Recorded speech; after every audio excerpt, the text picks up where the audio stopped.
YouTube right now. So then after it goes live, I'll move it over to I'll start the webinar. So you're going to give us like a signal for when we actually have to be on our best behavior? Right now. You guys are live now. We're live now. All right, cool.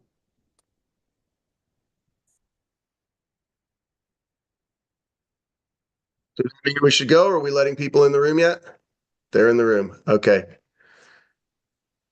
I'm going to give a minute for the room to populate here before we get fully started.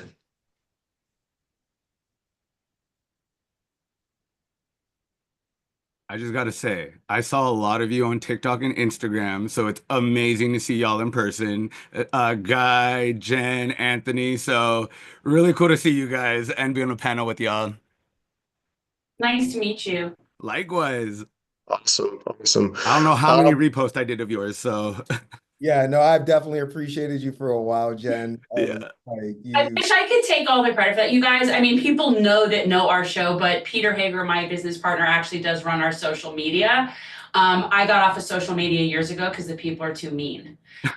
Insanely toxic environment. So, yeah, It really is. It really is. It looks like we've got 138 people in the room right now, so I think we're good to go. Clem, are we all live and ready to roll? You guys are good to go. Okay, thank you. Well, welcome everybody to this special live stream webinar event with some really awesome people in support of Butch Ware's campaign for governor of California, and some other things that are going on around the country, and also with the theme of the power to end genocide, and talking about the moment that we're in right now with fascism, and what we really need to do to organize to fight back against this. Everybody has a role to play in that. I'd like to first start with a land acknowledgement. I come to you from the Pacific Northwest, the lands of Tulalip tribe. The original inhabitants of this land who have stewarded it from time immemorial, and we acknowledge their service and stewardship of the land, and we support the land back movement, and as all things are connected for the movement, the rights and sovereignty of Indigenous people of America is front and center for our campaign, and also with that, moving on to the land back for the Palestinian people, and acknowledging them as the original inhabitants of the Middle East, of Gaza, of what is now called Israel, historically Palestine, and we recognize the atrocities that are being committed there, and we're going to do everything that we can to support the Palestinian people in their movement to reclaim their historical lands. So thank you everybody for acknowledging that. And so we have some wonderful panelists here today. I do want to start out with Gabe Medina, who is a Monterey California school board member.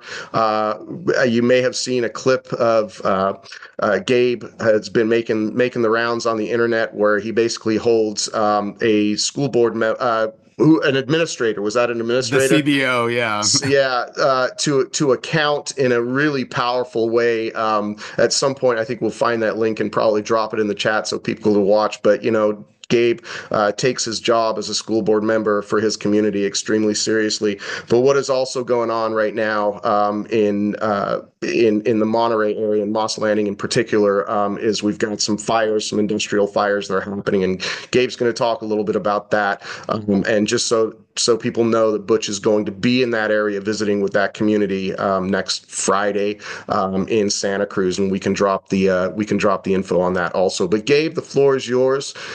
Please tell us about yourself and what's going on.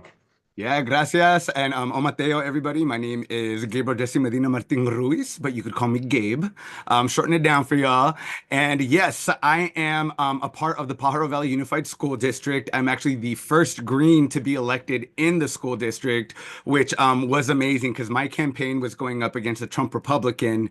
And I think our messaging of just going directly to the people, listening was the really big part of my campaign, is just going to them and not expecting them to come to us. And I was also fortunate to grow up in this area, so I knew the community really well. When I was knocking on doors, they were telling me about my mama, because she's a young mom, right? When she used to party back in the day. So it was fun hearing those stories about my family. I was going around just meeting different folks. And yeah, so I also represent a large farm worker community, the campesinos, since we're right here in the Monterey and Santa Cruz area. So I tell people, if you've ever had Driscoll's Berry, you've had a taste of my hometown, Watsonville. If you've had Martinelli sparkling apple cider, you've had a little taste of Watsonville as well. And those were a lot of the production happens here in the area. But unfortunately, even though we have these big brands, we don't always have their support in providing for our schools. So, and this really ties in well with the Moss Landing fire, because when that happened on January 16th, it was only about 3-4 miles away from where I'm at and my district. And when that fire was set off, it sent off this plume right above us. So we got told we needed to shut the windows and we needed to stay inside or leave the area. And the unfortunate thing about that is a lot of my constituents don't have anywhere else to go. Some of them don't even have proper housing to be in. We're having people living in multifamily households in this area, so it gets very crowded, and even just transportation itself is very hard in rural areas. So when they sent that emergency out, a lot of people were wondering, what can I do? Where could I go? And me being a part of the school district, I was faced with the question, do we shut these schools down or do we leave them open? And it was a hard choice, but knowing that half of my constituents did have no other resource, we left the school open for those that had the opportunity to come over, and those that could stay home with their parent, great. But another thing that we faced when these fires happened is my middle school.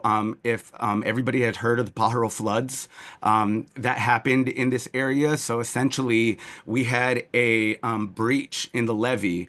The Monterey County knew about this for quite some time, but refused to put any funding or infrastructure towards that area, and it devastated our community, just entirely flooding it. And we're still feeling the damages of that today. Now, the flood and the fire come together with my middle school because as we were getting notices to close the windows, some of my school, the windows in the school hadn't even been put up yet. And they were telling them they need to close the windows. So we had this massive wave of air coming into our schools. And because we're in like this Monterey County, which is a tiny slither, then we have Santa Cruz County, it just goes to show the neglect that we've always felt in this area of, environmental disasters happening and not securing them properly through infrastructure or big farm companies coming in and pesticides. We have a high rate of autism and cancer in our area, and that's due to the pesticide levels because we're right around here. And if you look at a map of where my schools are, they're directly in the center of all these fields. And what planning that was, or was it intentional? Because we know what these chemicals do when they spray them on us. My grandma was sprayed, and autism and ADHD has just traveled down the line through my family. So there are just these long-term impacts that also impact our students, when these disasters happen and when we don't put these buffers in place to protect them. And especially my parents who are undocumented don't always like stepping up forward or vocalizing because they're scared of retaliation. And I tell them, I know that I have privilege in the sense that I was born on this side of the border within America and I have status, right? But I can't say the same for my entire family or my community. So it's really up to us to advocate, to protect our community and to really just educate them. And, as I was going around, one of the big things I would ask is, do you know what's happening, not just in this area, but around the world? And when I would bring up what was happening in Palestine, a lot of my constituents had heard about it, but didn't really understand why they should really, look more into it or how it's impacting them.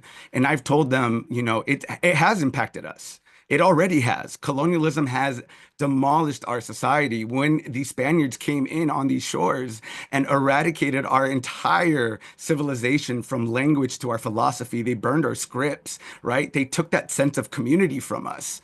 And now we're living in this structure where we're at the bottom of the totem pole because we don't look a certain way, because we don't talk a certain way, and I tell them this is why it matters, because I wish we had people there for us when our genocide was happening early on. And I wish people could see what had happened and the damage that it did. And for us, we should be standing up to that, because let me tell you an honest truth. They don't see a difference between Mexicanos, Latinos, Palestinians, Arabs. They don't see a difference. I've been told to go back to Palestine and Mexico, right? Only because of the features and the way that I look and express myself. And that just showed me that they don't care, where you are from. It's a matter of how you look and if they could other you. So I do a lot of education with youth, especially now since there's a lot of censorship trying to go on within our schools. Just yesterday, we had a discussion on ethnic studies because it was pretty much sidelined by two Zionists who came in and said it was anti-Semitic and really just went after Dr. Alison Santiago Cubales, who was really trying from the Filipina community and really trying to instill, liberated ethnic studies and community response ethnic studies.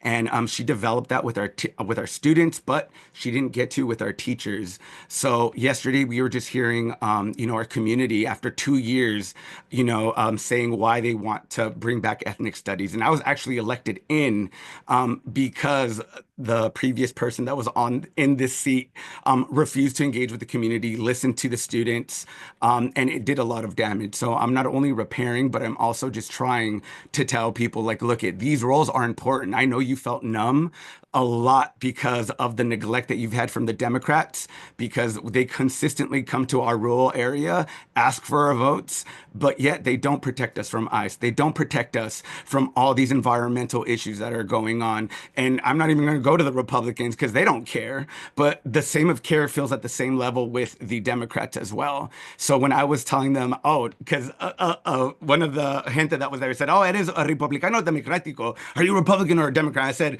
ninguna. I said, neither. Soy verde para la gente. And he said, eso, right? He said, yes, that's what we need, right? And I also tell people, like, our raza, we had La Raza Unida party back in the days in Texas. And that was our own independent way when the Chicano movement was coming up. So I tell people, we've always had a strong sense of independence and not coming in with these democratic values. Those were just something that was put upon us. As soon as we're born, we're just told, check blue, check blue. But I think our generation, the millennials, those of us who are in our third, fourth, fifth generation of being in this country are understanding, like, the game now. And we're playing that game. I'm doing it within the school board. Respectability politics comes into play.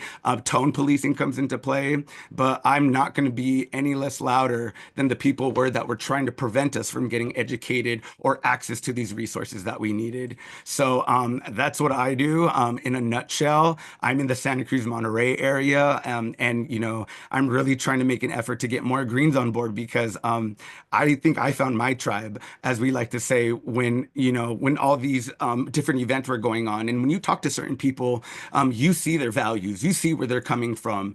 And it's those people that actually see you when you're having those discussions and not through you or your ideology. So I love that. I love being a part of the Green Party. I love working and organizing. I'm super excited to be hyping up Butch over here because I'm like, dude, we got somebody in there representing us, and then we have Sean Koval who's coming into play. And I do a lot of organizing with the Chicano community. So I tell them, like, let's not feel like we're in this lost land anymore, because we do have a place where we're welcomed and where we could really organize and really fight for our values. Because it wasn't until that I came into the Green Party that that I actually heard people talk about pesticides and how they were impacting our community. And that just opened a whole lot of love for me, I feel, from the party, because they understood where me and my community was coming from. Not just immigration, like we're always linked to every single time, but there's other things that are impacting us as well. So yeah, that's a little bit about me, what I do, and I'm really excited for Butch and to hear what everybody else has to say. Gabe, that was amazing, brother. And thank you for representing. Thank you for fighting for knowledge. Thank you for fighting for dispossessed communities, for farming communities. And I just want to say, like, you and I have been, going back and forth, texting and communicating. Can't wait, to be with you in person next week. For anybody that's in Santa Cruz and the general area, I'll be there April 5th, and I think the event starts in 3 o'clock. 3 p.m. Correct. So really looking forward to getting up there and building with you. And I just wanted to make sure that I got that in. And I want to underline something else. What are they going to say when they watch the video and say, where are the Greens? How come they not running? How come they're not out serving? How come they only show up every 4 years? Like Gabe Medina is exactly the kind of model that those of us that are trying to build strength in this party need to be following and watching what you do, because you went out and won an election, put yourself in a position to serve the people. And I know, like Anthony's coming up next, has a primary coming up on Tuesday. And that's one of the things that we wanted to make sure that we highlighted with this effort, is that Greens ain't out here sitting on our hands. We're building, and we are about to escalate massively in our ability and capacity to resist. I'm gonna make sure of that. So appreciate all of the work, Gabe, and I'll turn it back over to my campaign manager, my CM and our MC. So Jason, Thank you. Thank you. That was wonderful, Gabe. And, a great segue with identifying Gabe as an elected Green, because the moment is in front of us, right? What we have big things on the horizon. We're going to talk about organizing, not just mobilizing, but actually organizing to fight the fascism that is clearly on our plates right now. And we do have the power. And so going from somebody who has already been elected to serve their community to somebody who is, yes, having a primary this Tuesday in Omaha, this coming Tuesday. Anthony Rogers-Wright is running for Omaha City Council. I believe Nebraska, they don't have the Green Party actually on the ballot. Are you running as a Green or as an independent? Yeah, can't get on the ballot as a Green because it's nonpartisan races. Nonpartisan race, that's it. But you're a Green Party member. Anthony was a support for the Steinwehr campaign, helped us write some of our environmental policy, especially some of the part that has to do with indigenous and Black farming, which is something that largely gets ignored as we talk about agricultural policy, and identifying how this country has really put its boot on the necks of Black farmers and taken away their resources and their capacity to grow their own community through farming. It's really, if you have an opportunity to do some research into that story, you will be pretty horrified. And it is ongoing. So Anthony Rogers-Wright running for Omaha City Council. I had the great pleasure of being in Omaha just last week, Monday and Tuesday. Anthony and I got to hang out. We hadn't seen each other since last summer. But Anthony, tell us about your race. Give us your website also, if you would. Yeah. No, definitely. Thank you so much, Jason, Brother Butch. Gabe, that was, super electric. I love getting things started off that way. I'm very, very happy to be here with my dear sister, Jen, saying Shabbat Shalom to all of our fellow anti-Zionist Jews, and Shabbat Shalom to everyone in general. And so calling you here from occupied Omaha territory. And the interesting thing is our campaign slogan is against the current together. And that's for two reasons. We wanted to pay homage to the original people of these stolen lands, and that's the Omaha people. Omaha means the people who go against the current. And so we wanted to go with that, but then it has so many other meanings in the sense that we know we can't go with the flow anymore if we're going to get to the transformative change we know is so necessary. So we're going against the current leadership here. We'll get to the derelict duopoly in a moment. We're going against the lack of municipal accountability We're going against the lack of people power, getting locked into some streetcar that like is only going to serve like 300, 400 people, costing the people $1 billion. Going against the current situation where they built a new juvenile detention facility. We do have Black Misleadership class here, and I know my brother Butch knows what I'm talking about. Watch this commercial about Keith Ellison, if you don't believe me, right? But a Black Misleadership class had spent $74 million of the people's money on a juvenile detention facility that is not even being used and costing the people $20,000 a month. Meanwhile, the Omaha metro area has the fastest and highest growing rate of houseless people in any metro area in the country. So the message we have sent to houseless people is we would rather you sleep in the street than in a facility that's not being used that could at least provide emergency shelter. So that's also why, you know, we chose Against the Current together. Now, Omaha, of course, is the birthplace of the great Malcolm X.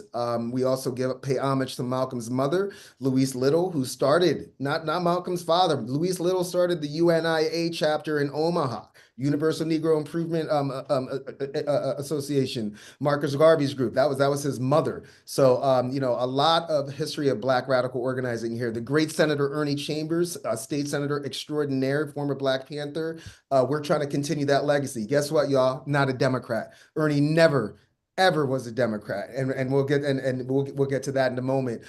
We have a climate crisis that is just simply out of control. We have a OPPD coal-fired power plant right here. This is the Blackest community in the entire state. Okay, an OPPD. This is supposed to be public power though, and they are running a coal-fired power plant, right? They were supposed to shut it down 3 years ago. They're keeping it open and trying to beguile people into believing that switching some of their turbines to frack gas will be cleaner and better for them. These are mainly Black people, brown people, indigenous people, and yes, even our poor white and working class comrades are also being choked out by that poisonous plant. And now they're saying they're going to keep it open in perpetuity. For what, y'all? Because of 11 data centers that are moving into the Omaha metro area. The Democrat OPPD representative of the Black community right here, he ran unopposed in this last election. Green people, listen, we, like Brother Butch said, every level of government, county, state, city, regional, boards like OPPD, you know what we could do as Green Party people if we took over public power? You know, instead, a week after that election, the Democrat voted to raise his salary and raise people's power bills to accommodate wealthier folk and those data centers. So we're running against that current, and that's why we say we can't go with the flow anymore. You know, to get to where we want. And you know, I gotta name it. We got some poverty pimping here in Omaha. Democrats, right? Fundraising off of the material conditions of the people. Okay, and then people are still poor, right? And that's the whole idea. Many of these people are dangling on the strings of their alabaster puppet master, Susie Buffett, Warren Buffett's daughter, who is buying up parcels of North Omaha to turn it into her personal plantation. Black Democrats, Black liberals allowing that to happen and not being called out. One example of this, Jason and my Green Party people, so for some reason, our white supremacist governor, Pete Ricketts, who's now the senator, signed a bill to give $343 million to North Omaha. That was supposed to go into economic development, environmental cleanup, business development. Instead, it all went to these Democrat Party affiliated nonprofits. And one of a Democrat Party state senator tried to hook his own friend up with $40 million of the people's money, right? A frat brother instead of his sister's brothers and siblings in community. So they messed up that process, and I call them the poverty pimps. We're going to expose them. Check it out. The state auditor of this state is a Republican, and I will ask him for a line item budget because the fact that the Democrats, and we see certain other Democrats, Butch and company, trying to sheepdog people right now, going on a little tour and asking poor and working class people to pay for their sheepdogging tour to get people back to the Democrat Party. We're not having it. The duopoly has absolutely been exposed. We're the only candidate that has a dedicated climate justice platform. We're the only candidate that has a platform that says if out-of-state developers come into our city and get a 15% flat tax rate that they have to give something back. It's called tax increment financing, or TIF. I'm calling it a TIF for TAP program. You do business in Omaha, 35% of those residential units are going to be for low and moderate income individuals and families. And you are going to use unionized workers for your construction, your maintenance, and your repair. That's what you get us for, because we're not for sale. We're open for business, and we're not for sale. And then one of the last things that I'll say we're running on, Jason and company, is something really radical. I've knocked on close to 1,600 doors at this point, our crew, okay, with the election coming up on Tuesday. Some people don't even know who our city council member is. They don't even, so I'm running on something really radical, like a weekly newsletter to keep people informed and let them know how I plan to vote on next Tuesday's agenda.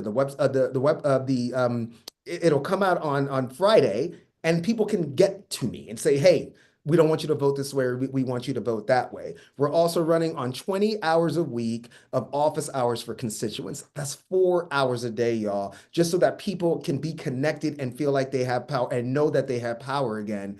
And then one of the last things we're running on is we're calling it a quarterly canvas, which is every 3 months, every weekend that month, I'm just gonna go knock on your door and say, what's up? How am I doing? Maybe you want to curse me out, but at least it's data, right? Canvassing can be a tool, not just to get elected, but it's an organizing tool. Right, Professor Butch, what does Stokely Carmichael, Kwame Ture said? Elections aren't about liberating my people, they're about organizing our people. We got to get organized, and then we're going to get to that liberation phase. And I do want to talk about Palestine before I close. As you know, Jason, I was there in October. I got to spend time there for about 3 weeks. Met Ahmad Bernat, who of course is the amazing brother who came out with the film Five Broken Cameras. And, you know, I have to say that it has always been my Judaism that has informed me about the white supremacist Zionist ethno-state, settler colonial project, U.S. military installation known as the State of Israel, which is an abomination in itself. Jen and I are not the only Jews who feel this way. Everybody knows Albert Einstein for what he gave to the world from science, but more people need to know what Einstein gave to the world in terms of morality.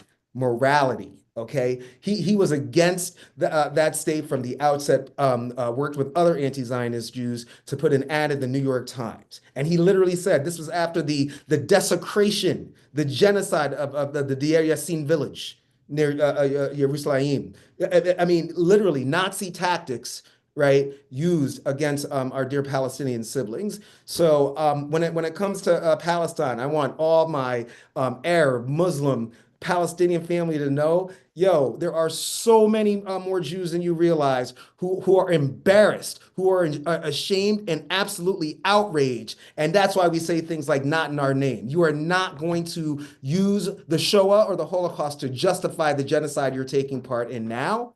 And this is the time, you know. And last thing I'll say about being a Green, Jason, that was easy. I mean, I met a man who changed my life about 10 years ago, the great Ajamu Baraka, when he was running in 2016 with our dear sister Jill Stein.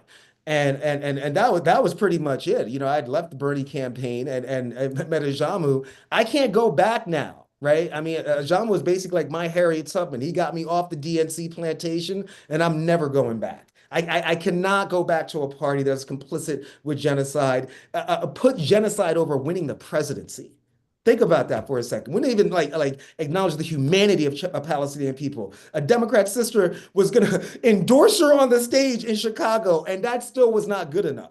So you chose Zionism, you chose genocide, you know, you're choosing war, this fossil fuel war in Ukraine, right? Blow up Nord Stream 2. We all know what this is really about, right? Exporting US frack gas and getting new markets for it. That's what this has always been about. And the Democrats are complicit with that. And last thing I'll say is, like, we have to stop calling them the Democratic Party. It's the Democrat Party. There is nothing democratic about that party, as we saw with the coup that they pulled off. So that's all I'll say. But they hate it when you do that. That's a trigger point for them. They really freak out about that. The Democrat Party. It's the Democrat Party. But that's, you know, all I'll say on it. It's an honor to be a member of the party that wrote the real Green New Deal, y'all. The real Green New Deal. The Green New Deal that actually uses the phrase fossil fuels. the Green New Deal that actually talks about militarism and how there's an axiomatic nexus between militarism and the climate crisis.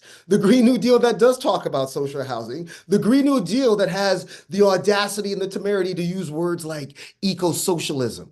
That Green New Deal. And I'm so honored to be a part of this party. I'm so honored to be running. Leave it to Omaha to put election day on April Fool's Day, but no fooling. April 1st, I'll put my website in the chat. It's such an honor to be here, and can't wait to get in the conversation and ask questions and all that good stuff. Man. But please, for people watching, we got Sunday and Monday to get doors knocked for Anthony. Serious business. If you're in Omaha, if you're in Kansas City, go to Omaha. Go help Anthony knock some doors in these last couple of days, because he is reaching people, and you heard it right here. He's got the plans for the future. So, Butch, I'll turn it over to you. Absolutely. And Anthony, I mean, that was incredible, man. Spitting facts and spitting fire. So appreciate you. And, warmest greetings of, Shalom Aleichem. Appreciate you, brother, for everything that you do. And it just hit me that what I'd love to do if we can get it done is let's do an IG live just right before the election. Maybe do it Monday afternoon and just get as many eyes on your candidacy as we possibly can. I want to ask my brother if he's in a position to turn his camera on and to unmute his mic. Because we got revolutionary royalty in the building tonight, y'all. We got revolutionary royalty in the building.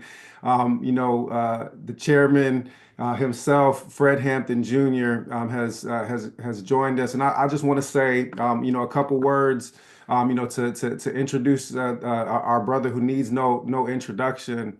So I mean, first I'll just say I'm sitting here, always right next to my computer with my copy of Revolutionary Suicide by Huey P. Newton. And when I make my closing remarks in a few minutes, I'm going to talk about how what this campaign is trying to do ain't about what other campaigns have been doing. Like Gabe said, our brother Gabe Medina said, we're not going to the people like the Democrats, begging them for votes when we don't show up in communities. Our goal is to put ourselves in service of movements on the ground that are doing the work of liberation, which means that our program starts with those survival programs of the Panthers. And so I just want to say, brother Fred reached out to me a little over a month ago, and we've been, building ever since. Our good brother was in Ghana for a minute, managed to get back without any additional screening from the feds to get back in the country. A lot of people have been taking beef and static on that re-entry.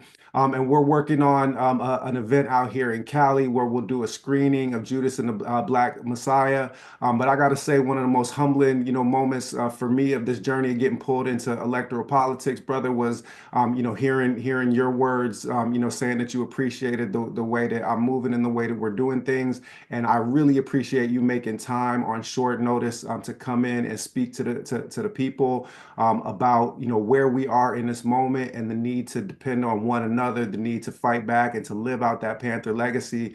So please, good brother, the floor is yours. Well, first of all, right on, Dr. Webb, I'm honored and humbled to be on. I just was closing out another meeting, but as you just pointed out, I recently just got back in from delegation to Accra, Ghana, which we also went to Tema, which is right next to Accra, and spoke in University of Ghana. We made a few more stuff. Went to few of the slave dungeons. This was not a trip, a delegation in which the present-day Rainbow Coalition is speaking, kind of tag team with some of the points you just brought about in regards to these particular times. We have the Rainbow Coalition, which was authored by Chairman Fred Hampton, which in the city, which was, for all practical purposes, remains to be one of the top segregated cities in the country, if not the world. He was able to deal with the race, grapple with the race as well as the class contradiction, in which he took various forces such as the Young Patriots, which was a group of Appalachian whites. At one point, in one period, they wore the Confederate flags and jackets, but he won them certain points of political unity.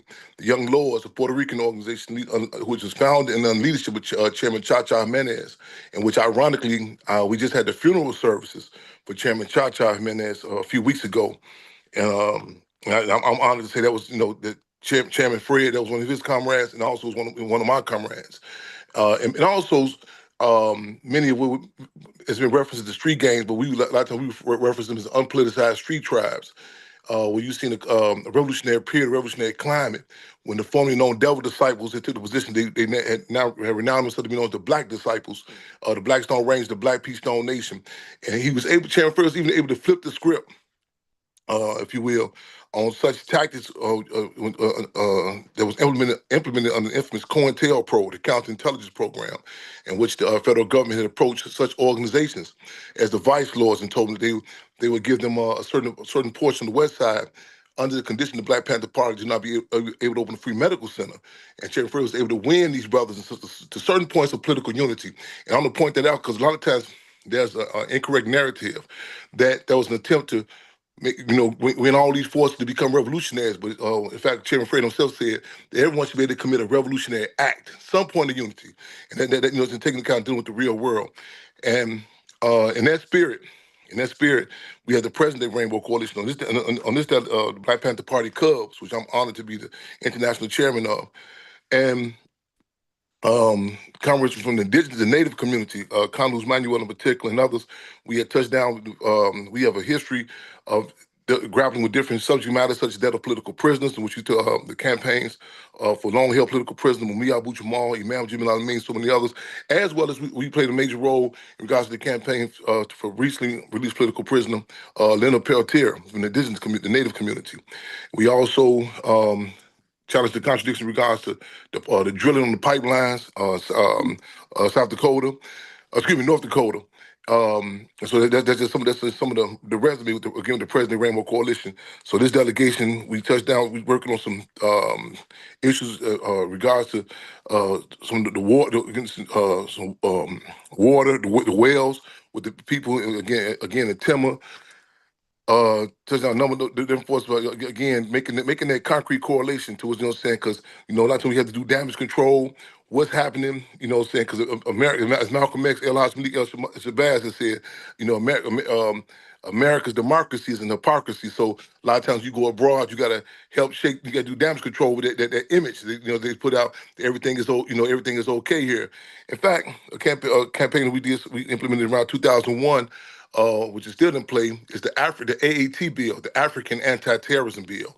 That that was to put in context the terrorism that Black people in particular have been subject to, under such euphemisms as slavery, Jim Crow, redlining, and so on and so forth, to up the ante.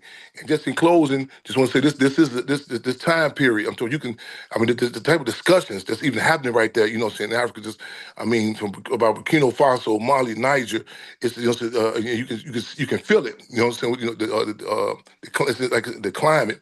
And this is the time again in regards to people talking about principal coalition, scientific relationships, up in the ante. So even though a lot of people talking this climate is terrible, but it's fine, because again, it's that diamond that comes out of that coal, that pressure, and it's the sad reality. But the reality, all the same, is that people become conscious or get involved in the struggle. We say one of three ways: inspiration, aspiration, or desperation.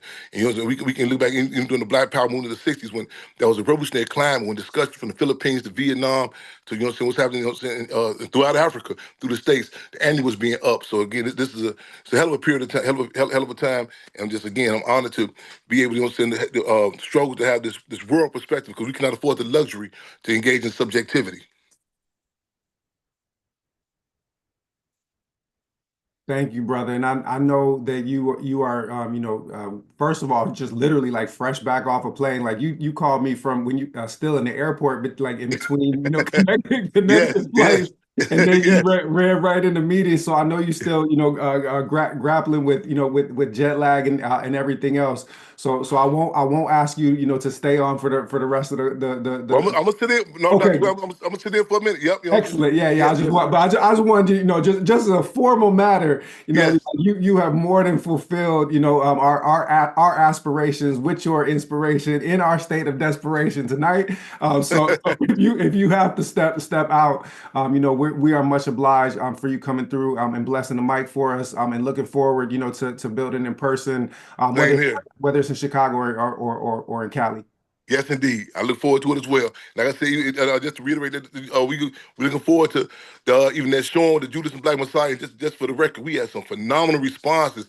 We showed the movie Judas and Black Messiah, University of Ghana, as well as to one area where a lot of people saying, "Don't go there. That's the hood." I said, "Where is it at again?" We went right there into Tema, the TEMA, which is right next to Accra. And I wasn't familiar like the history. They said this in fact. This was, or Dr. Kwame Nkrumah made a major impact in regards to timber. And I mean, literally had like a white, like a sheep and a car battery hooked up to like a impromptu generator. And we showed the movie out there in the community. I'm gonna send the video clip to you. The response was phenomenal. You know what I'm saying? Yes, indeed. So, and again, with that piece, we say we was able to put the Panther Cub peel in the applesauce. You know what I'm saying? Because again, like a lot of people shy away from the politics, but we was able to put some political education in that production. That's it. That's it. Yes. Appreciate you, Bless. And Appreciate you as well. Fantastic. Yes. I'm gonna turn things back over to my campaign manager. Amazing. Jason Call, but that was super dope. Appreciate you. Appreciate you as well. So great to hear from you, Mr. Hampton. Just very much an honor. And it reminds me that the lawyer, Jeffrey Haas, who got justice for the Hampton family over Fred Sr.'s assassination.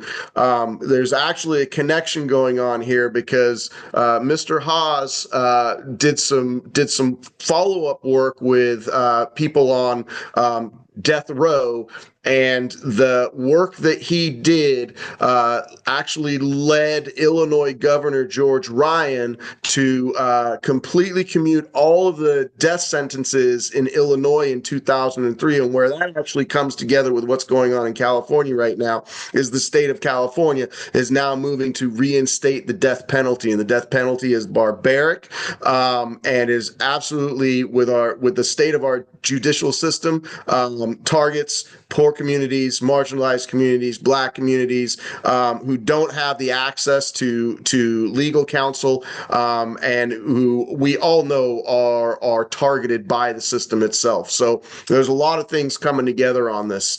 But do you want to say something, Mr. Hampton? Oh no, I just want to comment. Yeah, and we gotta keep our guards up because like I remember that campaign vividly in regards to there was a tenure former governor Ryan. We did a lot of groundwork on pushing challenging the death penalty, and it should be noted it's a moratorium. They didn't wipe it out all the way here in Illinois. So and also in California with the what year was it, the Pelican Bay and some other campaigns. We have a chapter of the Black Panther Party clubs in California. So that's with the prisoners, they did the big hunger strike. We was on deck with them, and so I definitely like to stay in contact with y'all, and I let y'all know when I'm on that side of the country, because Illinois implemented a moratorium on death penalty, and I know as soon as they get the opening, they'll try to re-implement it. So we got to keep our guards up and keep swinging. Absolutely. Thank you for that. So next, we have one of my favorite people in the world, somebody that I've known for the last 6 years now. Jen and I ran for Congress together as Democrats back in 2020 for the first time, and I have obviously moved away from the Democrats. But Jen put up the good fight against one of the worst people in Congress, still in Congress, one of the worst, maybe even the worst Zionist in Congress, but just an absolutely awful person, Debbie Wasserman Schultz, and we've had some good fun making fun of Debbie, but she's so terrible. But Jen has come out in support of Butch's campaign and is doing what she can do from Broward County. Jen, welcome to the live stream. It's so great to see you again. Thank you so much for having me. I was getting ready to come on here and thank Butch, thank everybody, and say, oh my God, I am actually invited to the Revolution Party. This was the best thing ever. And then I'm sitting here and now I'm following Fred Hampton. This is what's happening now to me. So yeah. Well, so I appreciate it. I mean, I am definitely not affiliated with Democrats. I am no party. I am proudly no party. I feel good about that. We don't really have a Green Party here, people. We really don't. I mean, it's kind of sad. But my goal, is to see the Democratic Party go away. very, very far away. I feel like, and I say that we never needed new Coke. We never needed new Coke. There was no point for new Coke. And once people soundly rejected it and they came back with, okay, well, we're sorry. We're going to keep the new Coke, but here's Coke Classic. And if everybody would now look, there is no more new Coke, because there was just no point to it. So that I feel like is a very similar goal that we share. I mean, in terms of crushing the duopoly. But yeah, I support this campaign very immensely. It's actually I'm going to say it's the only campaign that I really am not interested in that's going on, because I really see this as a huge opportunity for a national statement saying that we are outside of this duopoly. We are not needing to function in this duopoly. I don't know that that could happen at the state level in a lot of other places besides California. So I think it's really important for us to focus on races that strategically are plausible. And along that line, people need to understand how expensive this is. Like, you guys, it is so hard to run a campaign and not be a whore, right? Like, that's the gist. That's why all the people that are in Congress that win are whores. So it's generally how it goes. So in order to do this, the people like us who are fighting a class war of which we're not in the top, have to kind of come together and support this. And it is important. And while I am not a big fan of electoral politics in general, this is an opportunity. This is a huge opportunity. And make no mistake that whoever the Democrat is running, I don't know if it's Kamala, whatever, whoever it is, their PAC will invest very, very heavily in whichever Republican or whoever else is running, so as to create a jungle primary situation that is much more winnable for them. And they know that this campaign, that Butch is the biggest threat to their message. Well, they don't really have a message, but whatever, their pretend message.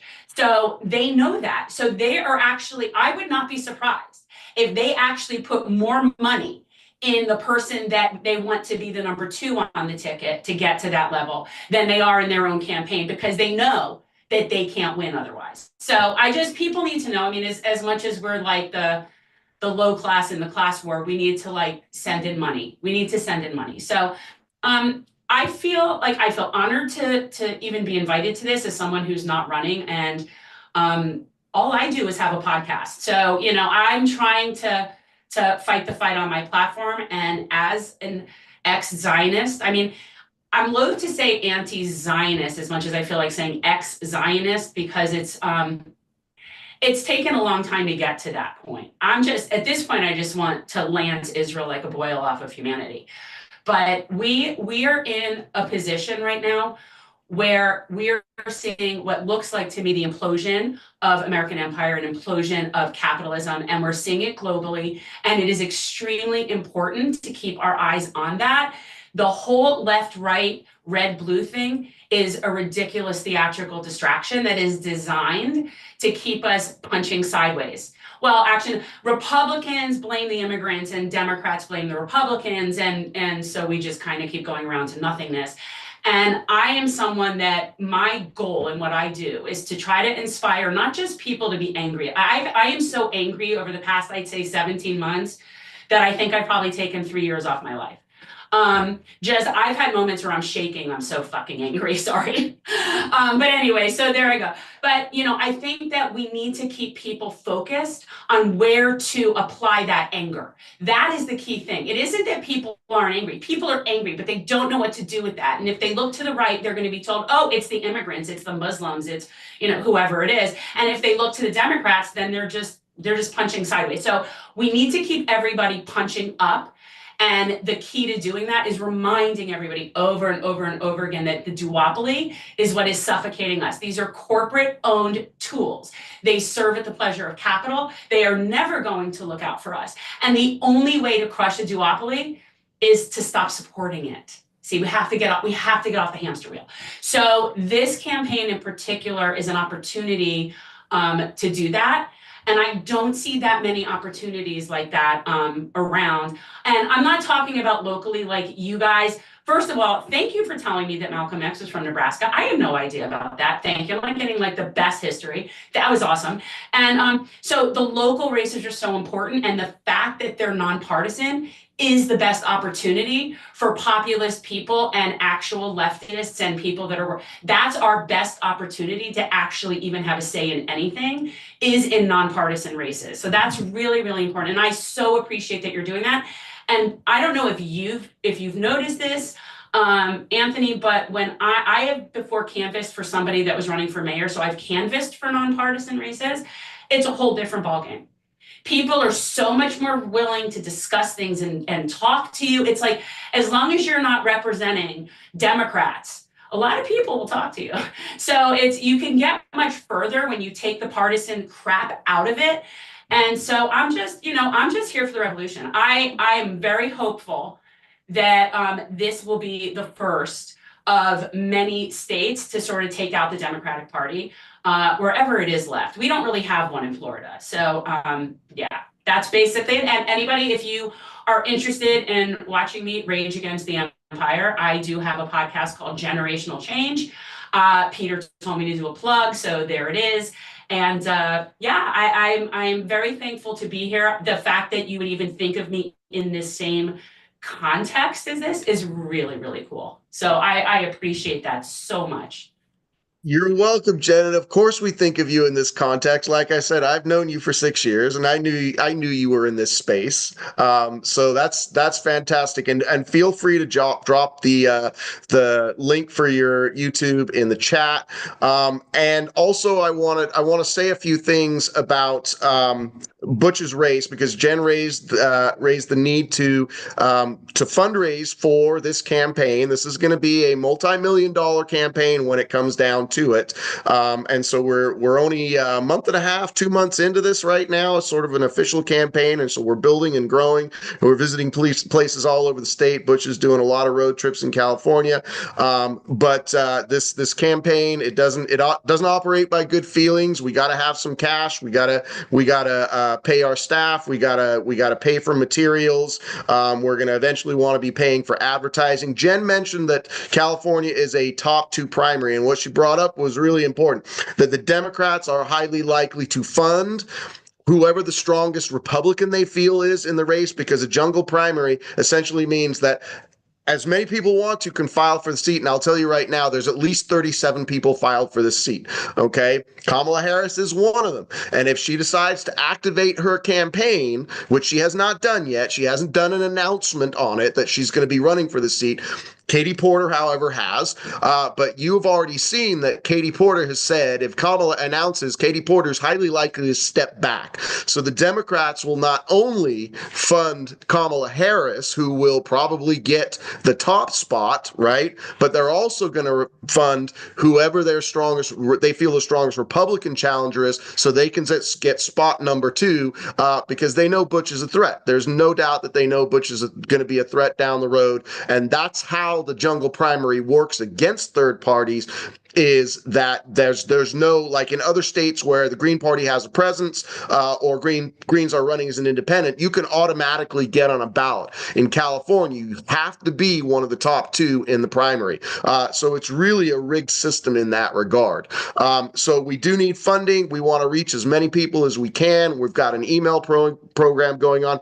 Please sign up. Go to butchwareforgov.com. Sign up for our emails. We put out emails 2-3 times a week, topical, what's going on in California, what's going on around the country, commenting on current events, so that you know that we're serious about what we stand for with liberation. And Rose has been dropping the donate link in the chat. And so pay attention to Rose. Please go to our donate site. Whatever you can kick in, whether it's $5, $25, $100, $1,000, whatever you can do. The limits for an individual to donate to a California state race is actually over $36,000. So it's not a limit like the federal elections where you can only donate $3,300. So if you're liberating minded and you have the funds to give, drop us some big bucks. We appreciate it, but we appreciate any money that comes in. Anybody who gives, only about 3% of people in the entire country ever give to a political campaign. So if you're given to a political campaign, that means that you're inspired enough by what we're doing to want to see us succeed. But the donations are important. I'm gonna hand it over to Butch here for a second to wrap up and comment with Jen before we move on to our final guest. Butch? Yeah, I'll I'll underline something that Jason said, that and that Jen alluded to as well.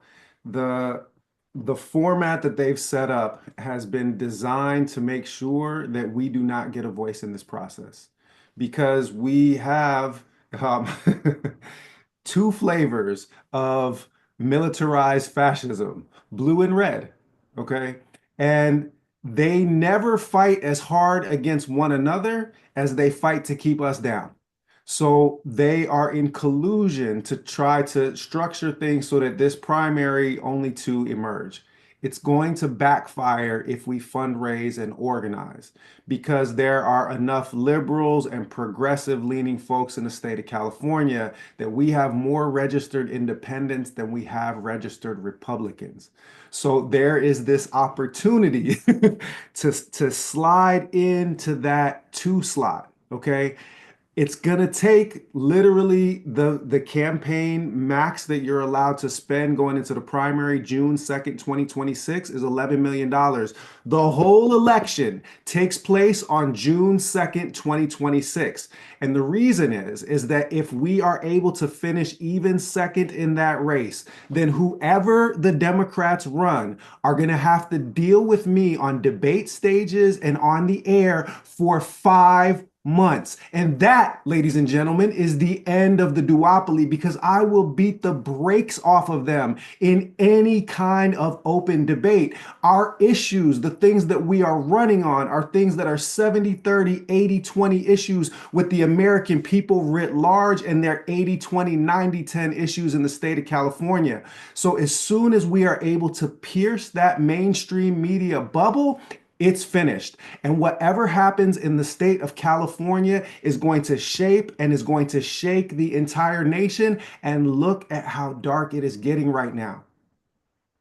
We need to fire a warning shot across the face of these fascists and let them know that we are building power to fight. And I hate to break it to y'all, because I know leftists be making a virtue of poverty. You know, as somebody that's done fundraisers in the Muslim community for the last 20 years, we don't make virtue of poverty.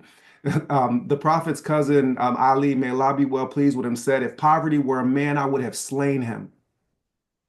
The aim is not to make a virtue of poverty. The aim is to end it. The aim is to meet the needs of every single human being. And that is going to take resources. The good news is that we only have to do it one time, because we will be running on a platform of campaign finance reform and publicly funded elections. And I know that once that happens, we're going to be able to defeat the duopoly nationwide, because that's what happened just to the south of our border here in Mexico. 10 years ago, they got finance reform passed, and now they have an anti-Zionist Jewish president, Claudia Sheinbaum.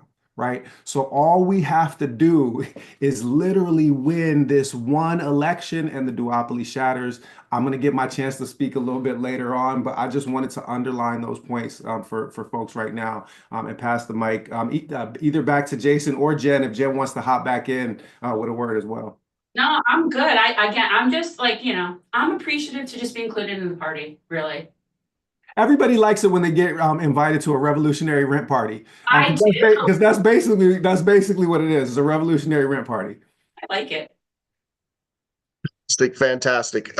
So yes, just one more time, if you can drop some money towards the campaign, we'd certainly appreciate it. We are obviously the justice campaign in this race, and the duopoly is going to work against us, as they always do. Our next guest, Guy Christensen, is a sensational TikToker and reel maker, and was a big support to the campaign down the stretch to the election in November for the Steinwehr campaign. We're really honored to have him with us. And so Guy's going to talk to you right now. And then Guy, if you want to lead into introducing Butch to do his thing, I'll just let you do that. All right, thank you, Jason. And I first want to say thank you to everyone who's here tonight on the call, and also those of us who are going to watch this on my pages later or on Butch's YouTube. My name's Guy. Most of you guys, if you know who I am, you might know me by my username instead, your favorite guy. I'm 19 years old, and I've spent the last 2 years of my life, almost 2 years, using my influence online to advocate for justice and Palestinian liberation. My videos have been able to impact hundreds of millions of people and raise hundreds of thousands of dollars in support for Palestinians, progressive change, and other marginalized communities. Right now, we are in a watershed moment. What we do in this moment, this summer and the next 2 years and beyond, will determine the fates of hundreds of millions of people in this country and across the globe underneath the American empire. Before I give you the message that I brought here today, I wanted to start with a quote by a German pastor on his complicity in Nazism. You guys might recognize what I'm about to say. He says, first they came for the socialists, and I did not speak out because I was not a socialist. Then they came for the trade unionist, and I did not speak out because I was not a trade unionist. Then they came for the Jews, and I did not speak out because I was not a Jew. Then they came for me, and there was no one left to speak for me. This event is more than just a campaign fundraiser. It's more than just our messages. It's a gathering of a movement for justice. We must be building real political power around our movements. I became aware of Palestinian struggles on October 7th. I was 17 years old at the time. I was freshly a senior in high school, and I built a large online following already. And as I watched my feeds become flooded with what I now know was Zionist propaganda, I was shocked. And so, of course, that prompted me to start doing my research. And I stumbled upon reports by human rights organizations like Amnesty International, Human Rights Watch, who showed me that the theft of Palestinian land and the ethnic cleansing of their people didn't just happen before 1948 during the Nakba, but it was ongoing, who showed me that Gaza is an open-air prison, something that's even more so true today than when I read that 1.5 years ago. Israel continues to starve out the Palestinians in the Strip. They have total control over them by land, by sea, by air. It's horrible.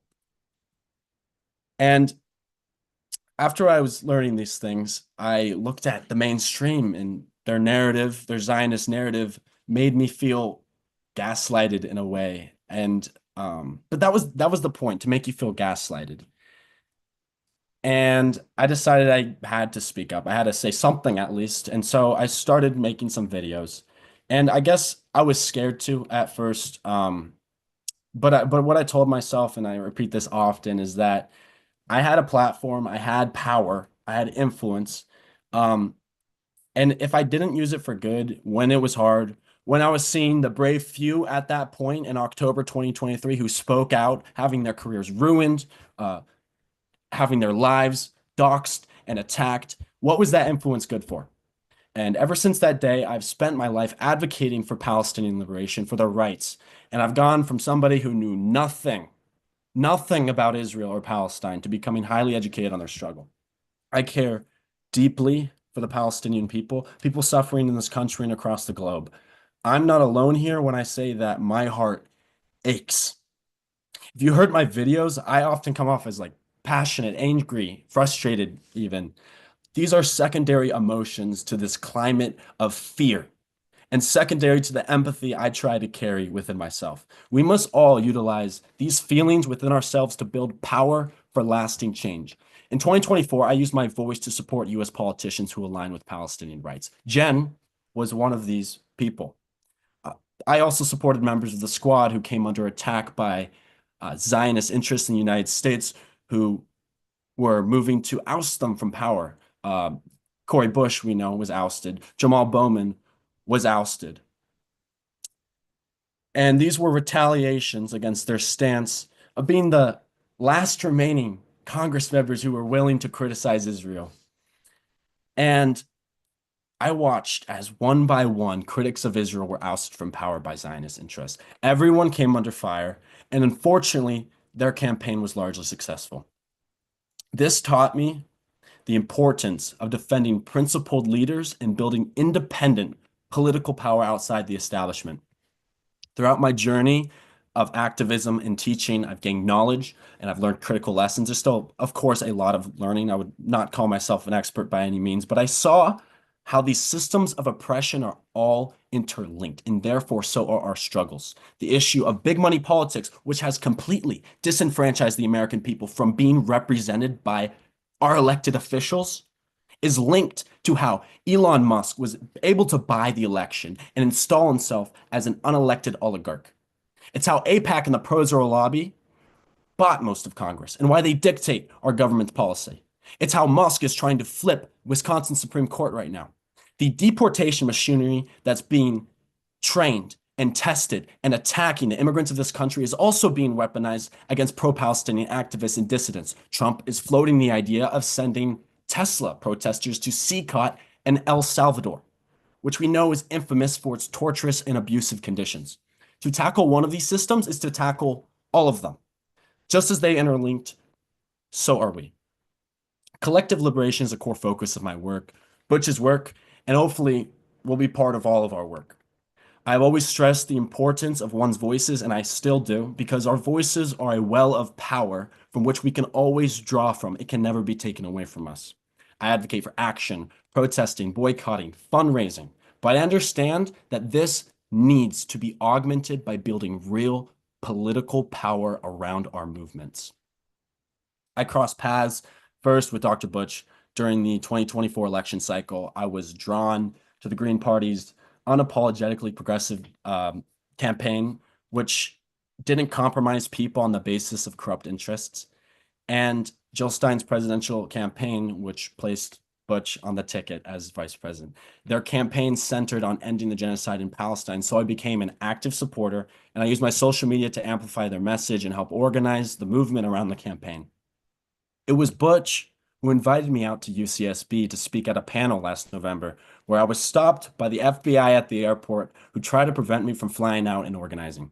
The incident was triggered by Zionists who create a fake series of bomb threats against synagogues in my city in my name. And that's the whole thing. These powers who are threatening us, working to rob us and strip us of our rights, this is their biggest fear. It's power building, it's organizing, it's connecting with each other. They didn't come after me when I was staying at home, staying online, behind the screen, trying to teach people. They came when I went out and connected with others. It was at this event in California where I forged connections with a multitude of other activists, connections that continue to be empowered to this day. I made friends with a bunch of amazing folk from Tech for Palestine, and we've collaborated on many projects since then, including this tool called Find a Protest, which lets anyone locate protests near them across the board for any movement. And it was in California where I really gained deep appreciation for organizing. So thank you, Butch, for doing that for me. Butch Ware is not your typical politician. He's an educator activist with decades of work fighting empire, colonialism, and racism. The Green Party is not an organization of corporate politicians. It's made up of people who are activists first.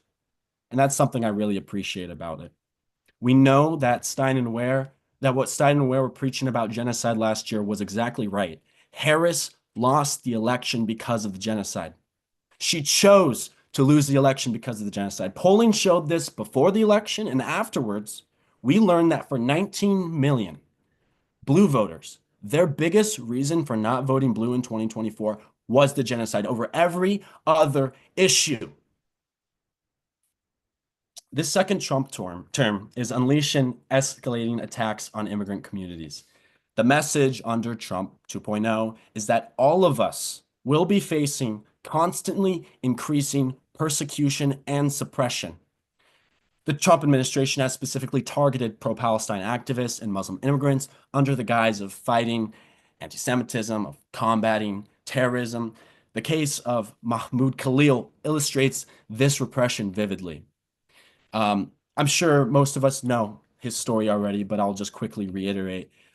Mahmoud is a Palestinian graduate student at Columbia University who helped lead campus protests against the genocide in Gaza.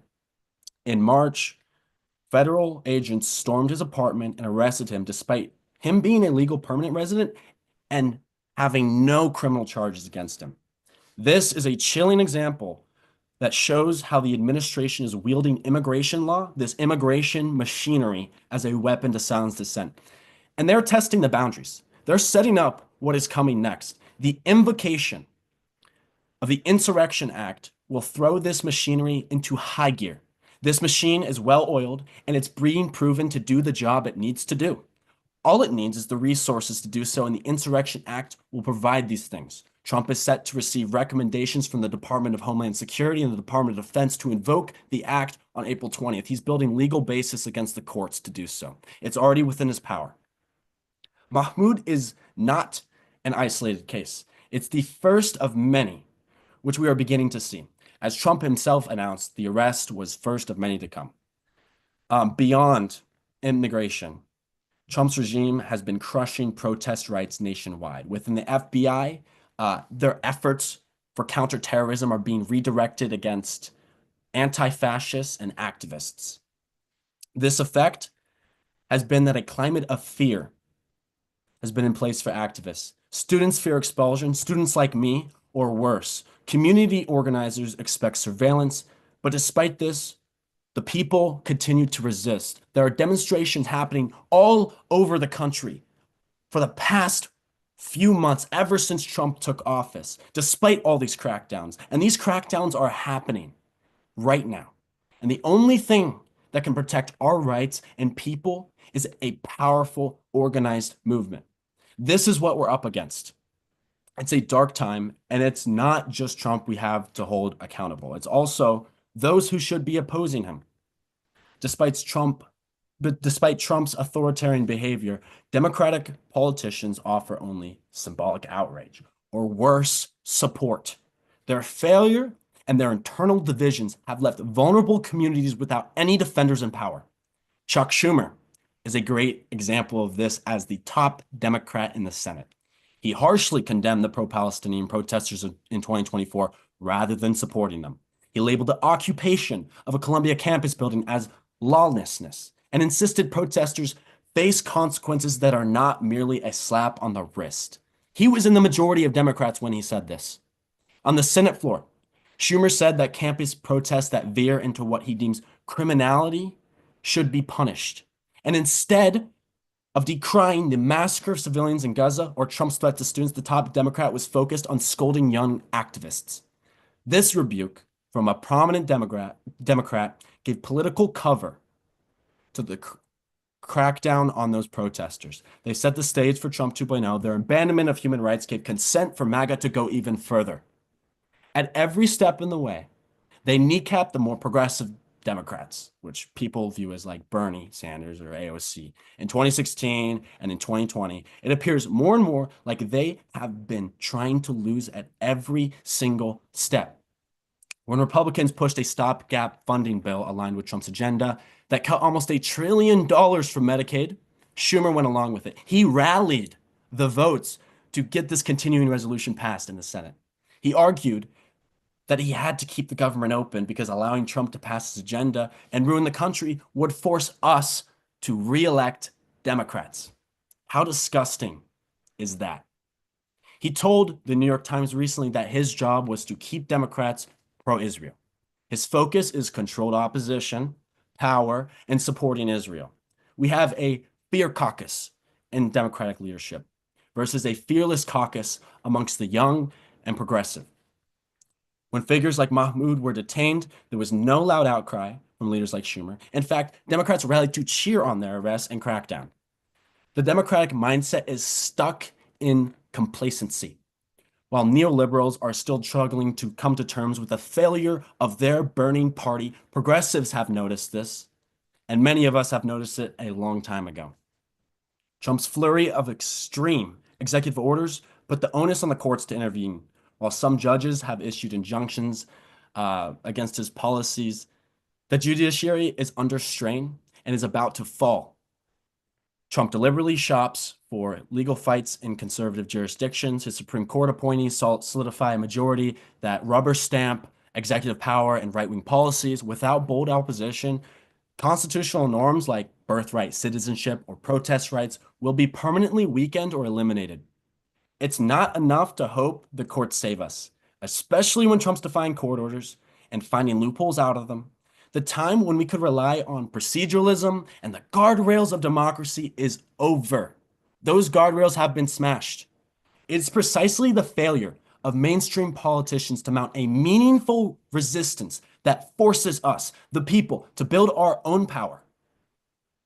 When Democrats and others in the establishment are either too cautious, too compromised, or outright obstructionist to progressives, we must organize outside of them. This realization sets the stage for why independent politics like Butch Ware's candidacy and grassroots movements are so crucial. We have a need for a multi-pronged movement. No single tactic is enough to overcome rising authoritarianism and fascism or achieve collective liberation. We need to fight on all fronts, in the streets and at the ballot box, through protest and policy, caring for our communities while challenging the powerful. These approaches will build us lasting power. So I have a few ways this multi-pronged approach should be carried out. Number one, electoral action. We must contest power in the political arena with candidates truly accountable to movements, not corporations. This means supporting progressive campaigns from local offices to governorships and beyond that champion us, the people.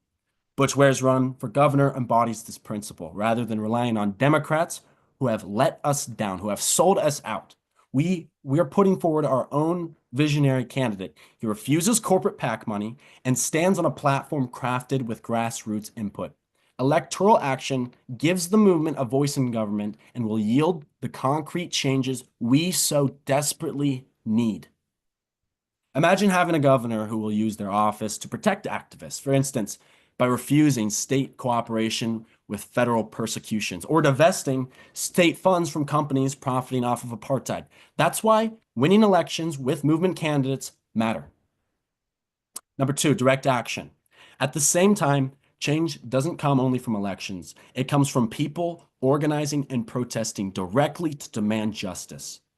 Direct action, strikes, demonstrations, civil disobedience, and other people-powered tactics force issues into the public view and pressure leaders.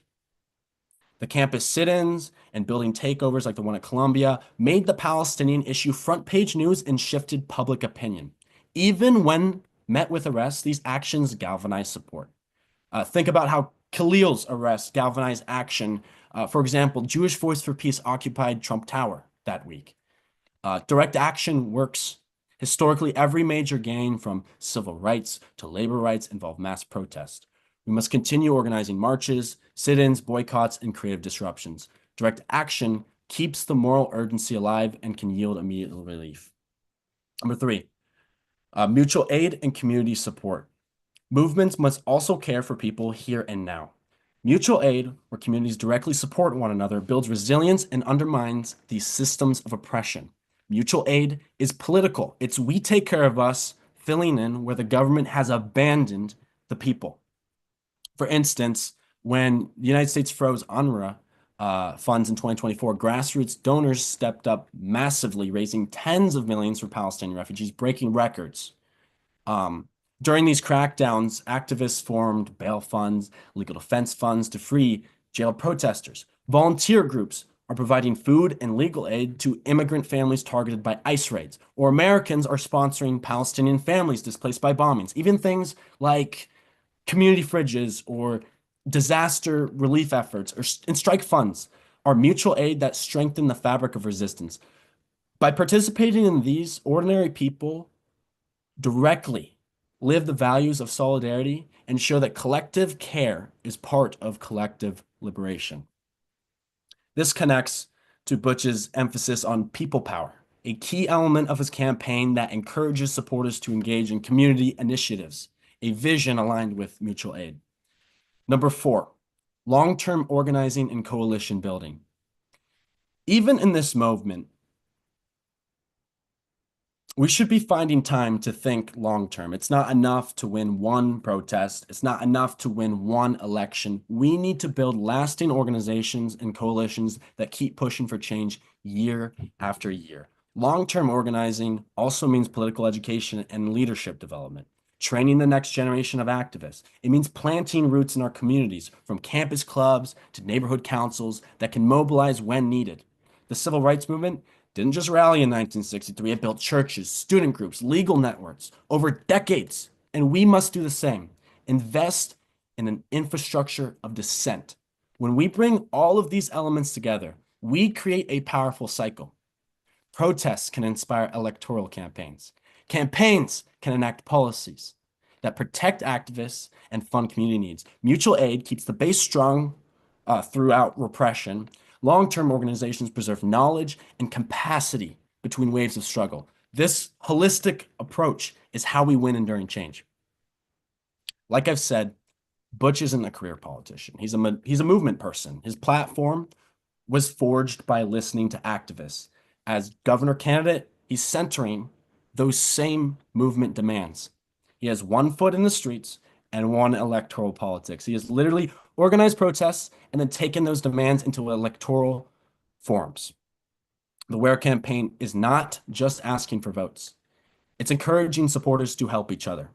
It's not just about one election, but strengthening a permanent oppositional force to the corporate duopoly. His platform links issues. He talks about a free Palestine and ending police brutality in the same breath, about climate justice and immigration justice together. This intersectional vision is exactly what collective liberation means, recognizing that our struggles are tied. So supporting Butch and others like him isn't a single issue endeavor. It's supporting a broad-based liberation movement entering the halls of power. I've faced intense harassment for my activism. For example, I talked about this. I've been a target of Zionist extremists. I was doxxed. My family was doxxed and inundated with death threats in November. I was falsely reported, and FBI agents came to my family's home.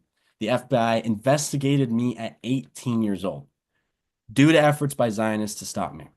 It was a frightening experience. I mean, I remember talking to you, Butch, about that. You know how that was like for me.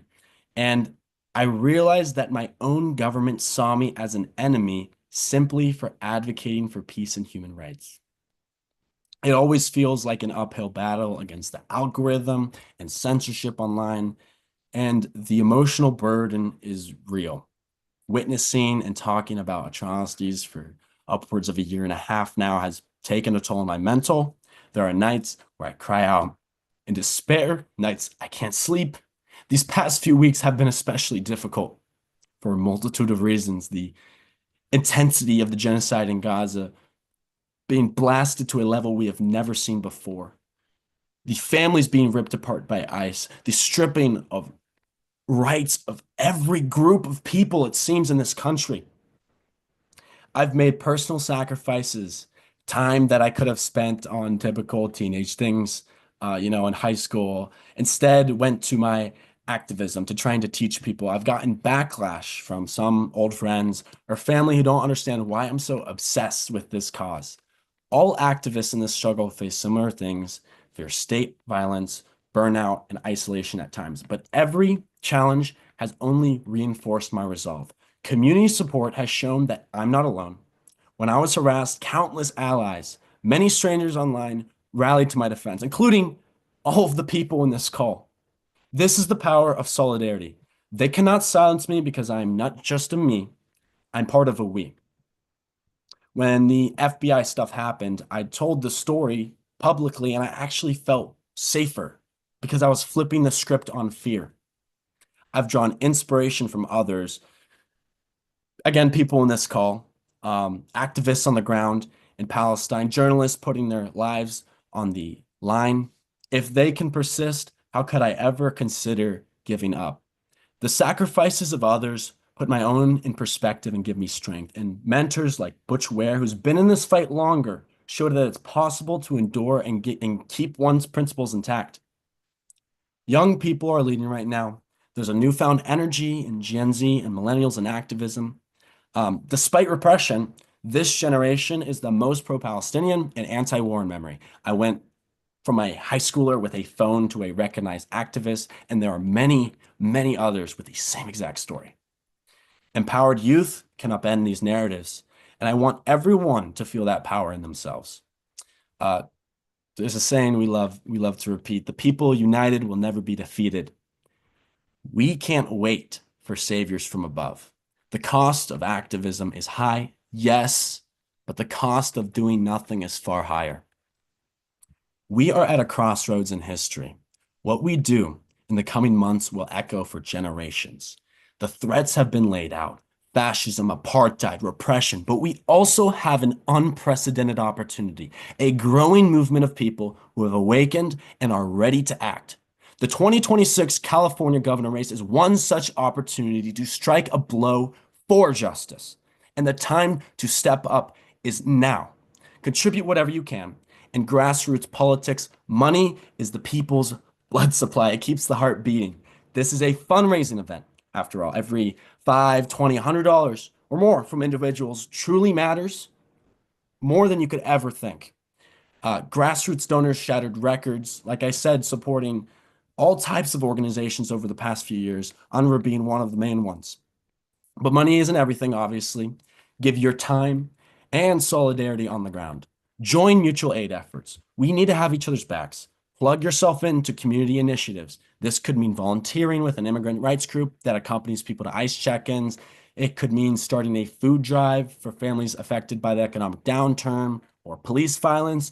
Mutual aid is part of Butch's program, platform for community resilience. As governor, he would support community-based programs, but we don't have to wait for that. We can do it now. Our movements are under attack. Let's shield and uplift them. You can donate to legal funds. If someone's in your community is being targeted, organize a solidarity event for them. These acts send a message to the powers that be that we will not abandon our own. Collective liberation means interconnection. Support Black liberation groups, indigenous fights, labor strikes as part of the same movement. The vision includes all these things, so our support for them should too. And I want everyone to commit to ongoing political organizing.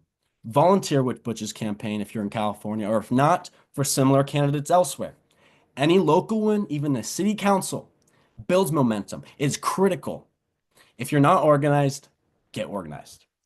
I want you to share what you learned tonight with the people around you. Start conversations, counter misinformation. Each person is a ripple in their community. Think about how public opinion has shifted in just 2 years on Palestine. For the first time, more Democrats align themselves with the Palestinian struggle than they do for Israel. Young Americans as well. And this is the first time it has happened in history. So that's thanks to the millions of conversations we have all been having about Palestine, about the genocide, and by activists. So keep that up. What does Free Palestine mean? It means an end to the occupation and siege. It means Palestinians are able to return to their homes. They get equal reparations.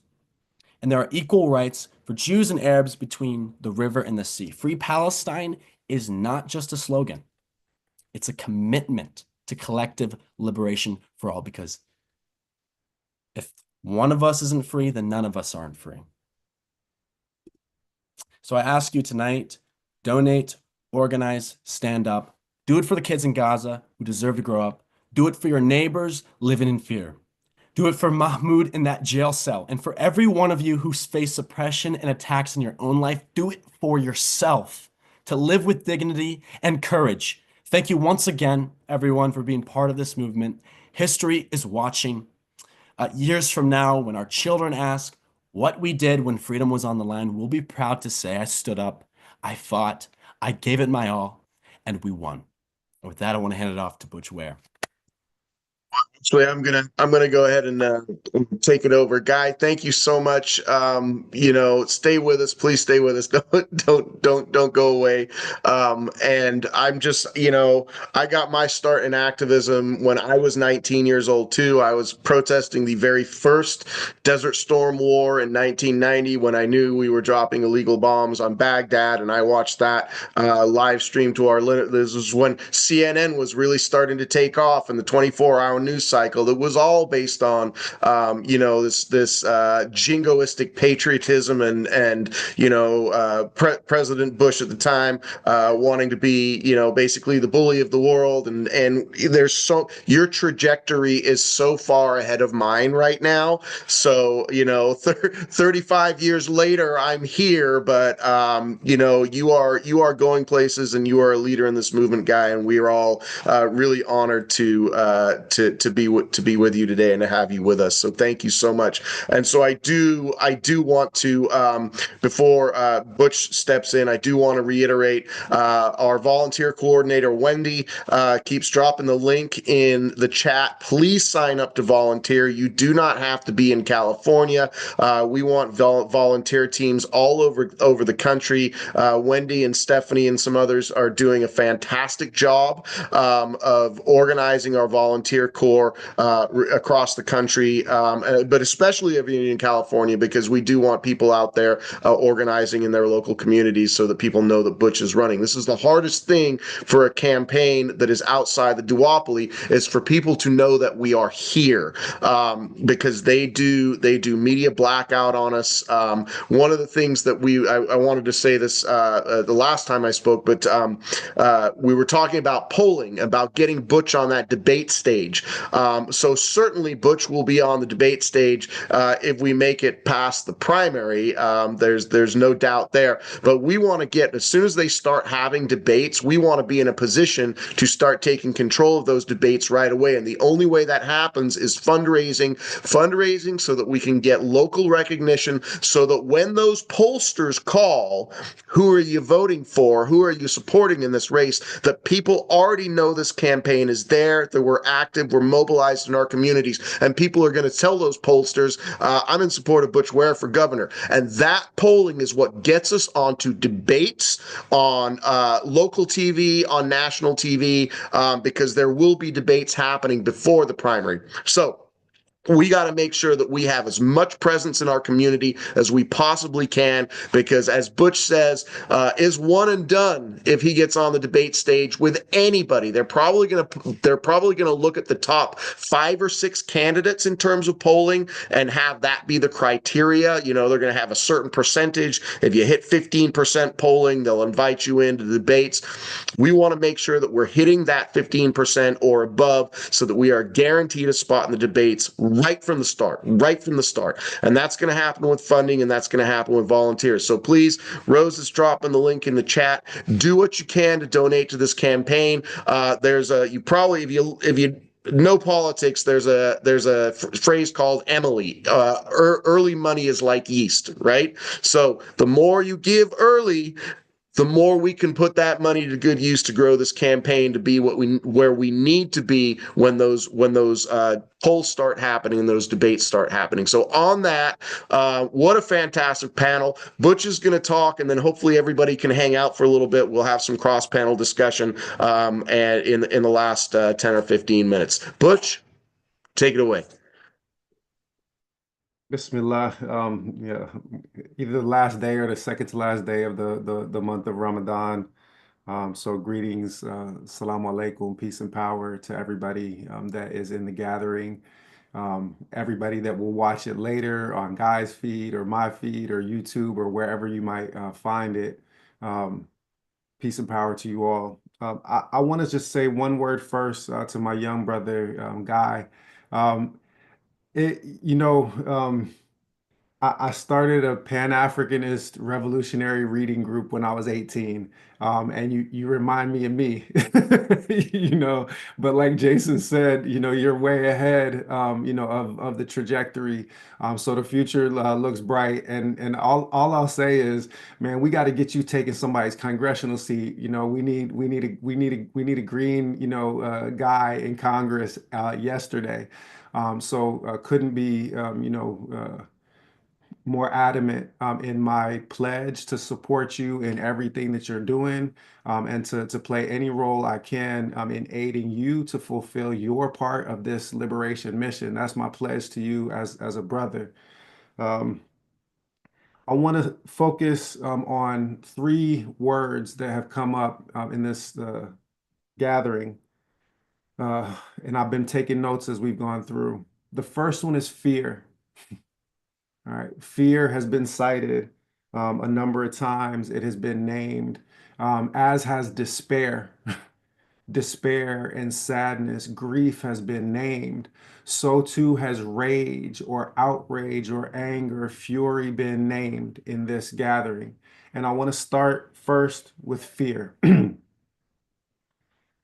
The current regime's efforts to disappear people in broad daylight with masked thugs abducting people for simply having the audacity and the temerity to say genocide is wrong. It is designed to instill fear in us. It is designed to try to silence us. It is designed to try to break our will to resist and to fight back.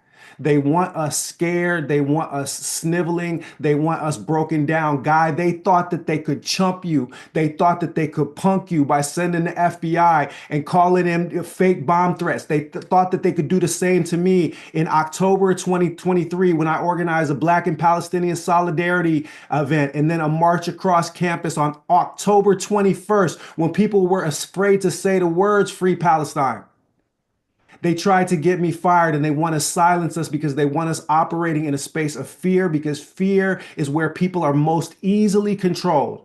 And the two dominant parties, the duopoly that we are fighting against, thrives on instilling fear. They have no other weapons except to try to incite fear of the one side or the other because they have nothing to offer. They have not a single word of hope. And hope is that which dashes fear. The good news of hope, the glad tiding that I bring, and the Quran, which, as y'all know, is like, you know, I was brought to the Quran by Malcolm. I was brought to the Black liberation tradition by Malcolm, and I go back to those two anytime I have questions about anything. So thank you for getting Omaha, Nebraska into the conversation, Brother Anthony. The Quran is this book that is comprised of warnings and glad tidings. Never get caught in that space of fear without also seeing the glimmer of hope. The reality is that this effort to instill fear and to silence our voices is revelatory of the absolute panic that is taking place inside the Zionist camp right now. They are terrified. You think you are afraid? Their world is ending. Their world is ending. And so they are grasping with their fingernails and their claws, and they are biting and scratching. But it is an act of desperation. You do not know despair. You know grief, you know sorrow because you have empathy for the suffering of your fellow human beings. They are in despair because their effort is doomed. And their desperation is coming out in the fear-mongering tactics that they are utilizing right now. The Quran says you think that they are solid and strong together, but amongst themselves, they are brutal with one another. They are falling apart in their midst, and they are reaching out for anything that they could try to do to desperately cling to power, because that Quran and in every single tradition of faith or philosophy that we have, it says that all empires fall. They're doomed. It's finished. The only remaining question is when and what will replace it. And that's why we build. And that's why we don't get silenced by the fear. Because with God as my witness, they have more reason to be afraid than we do. They have more reason to be afraid than we do. Malcolm said, never let your enemy tell you how many of you there are. They know that they are outnumbered, and they know that they lost the youth, and they know that when you lose the youth, that you are going to age out of whatever power structure you have been maintaining. Guy's generation, and this is a generation I've been connected with on campuses for the last 20 years. I've never seen a generation built like this one. Y'all ain't taking no more nonsense from these people, and you are getting your sources of information and your revolutionary inspiration from yourselves, from one another. You are modeling what it looks like to build revolutionary community, to build revolutionary solidarity. So that is why we cannot give into despair, neither can we give into self-doubt. The reality is that we have the capacity to fight and to win, but we have been programmed to believe that defeat is inevitable. We accept our colonizers' estimation of our fighting chances. And as long as that is the case, then victory cannot be achieved. We have to first get free in here and in here. And that means connecting to your ancestral traditions, connecting to your spiritual traditions, to your sacred traditions, to your environmental traditions, to your liberation traditions. Feed and fuel that organ inside your breast, because that is the thing that's going to get us free. And it's the connection of those organs inside the breast that is going to create the solidarity that is going to make this movement unstoppable. And with that, with our ability to recharge one another, to speak to the hearts of one another, then we will never give in to that fear. We will never give in to that despair. Which brings me to the third term, rage. We will, however, channel this rage. We will, however, channel this rage. Now, in the Sufi teachings of West Africa, one of the great teachers, and he was also a liberation warrior, Uthman Danfodio, he fought to end the slave trade from what is now northern Nigeria, but he was an Islamic scholar and teacher. And he said that yes, we all know that excessive anger is blameworthy, but he said insufficient anger is blameworthy too, because it stops you from standing up and fighting for the rights of those who have had their rights violated. I want to leave that there for a second while you ponder this distinction that I've made in my years of community teaching from the West African tradition. I like to talk about this as the distinction between outrage and rage. See, what's happening in these momentary mobilizations is that people are venting their rage. And don't get me wrong, I love me a good protest. And I love standing with my brothers and sisters and seeing that people are alive and awake. But a lot of times what happens is that we vent that emotion, we vent that anger, we express it through a momentary mobilization. And what did Kwame Ture, another student of Malcolm, what did he say? He said, revolutionaries don't just mobilize around issues, revolutionaries organize against systems. Revolutionaries organize against systems. So one of the things that happens is that we've been taking this energy and we've been venting that rage. We've been venting that passion in these momentary, episodic interventions, these mobilizations. What political party organizing does is it allows you to effectively channel mobilization into organization. Back to Kwame Ture, he said mobilization is temporary. I would say that it is ephemeral, it is fleeting. Organization is permanent, it is durable, it outlasts the people and the individuals and the voices that give it life in any moment, and it creates a structure that allows people to resist and then to flourish and to grow through time. That's what we're doing, and that is power building. So in order for that to work, we can't just vent that rage and we can't give in to that blinding anger. We have to turn it down to a low simmer, a consistent boil, so that we stay in a state of moral outrage that propels us forward towards action rather than cripples us with rage. We have to cultivate a distinction between self-scrutiny, right? asking ourselves, are we working hard enough? Are we working smart enough? Are we building the bridges that are needed for victory? And self-doubt, which is the colonizer telling us we can't do it. And it's us having that real estate inside our inner beings occupied by an occupier. So we have to cultivate these moral distinctions in ourselves and reinforce them in our comrades in the struggle. You are enough for this fight. Do not give in to self-doubt. Yes, practice self-scrutiny. That thing that you could have put a better way so it didn't off-put your comrade. You know, that time that you didn't show up as your best self. Come back better the next time. But do not believe that this is outside of our capacity. It is fully within our capacity. If we keep that rage on simmer, turn it into outrage and channel it into organization rather than just mobilization. So we've talked about fear. We have talked about despair. We have talked about anger. And I'm going to add a fourth term, and this one's mine. This one's not coming from the gathering. The fourth term is resolve. What we are talking about is cultivating revolutionary resolve. Resolve is, I do not care what the odds are. This is the fight for justice. Justice is non-negotiable. I do not care that we are outnumbered or appear to be outnumbered. I don't care that we are outgunned or appear to be outgunned. I am putting all 10 of these toes down if I was blessed to be born with 10 fingers and 10 toes, and I am planting them in the ground and I am punching back, because what we are seeing in these efforts of intimidation and fear is that they are trying to get us to accept defeat without even engaging the battle. And they sent their liberal foxes, as Malcolm would put it. And Malcolm in 1964 said the white liberal is the most dangerous thing in the Western Hemisphere.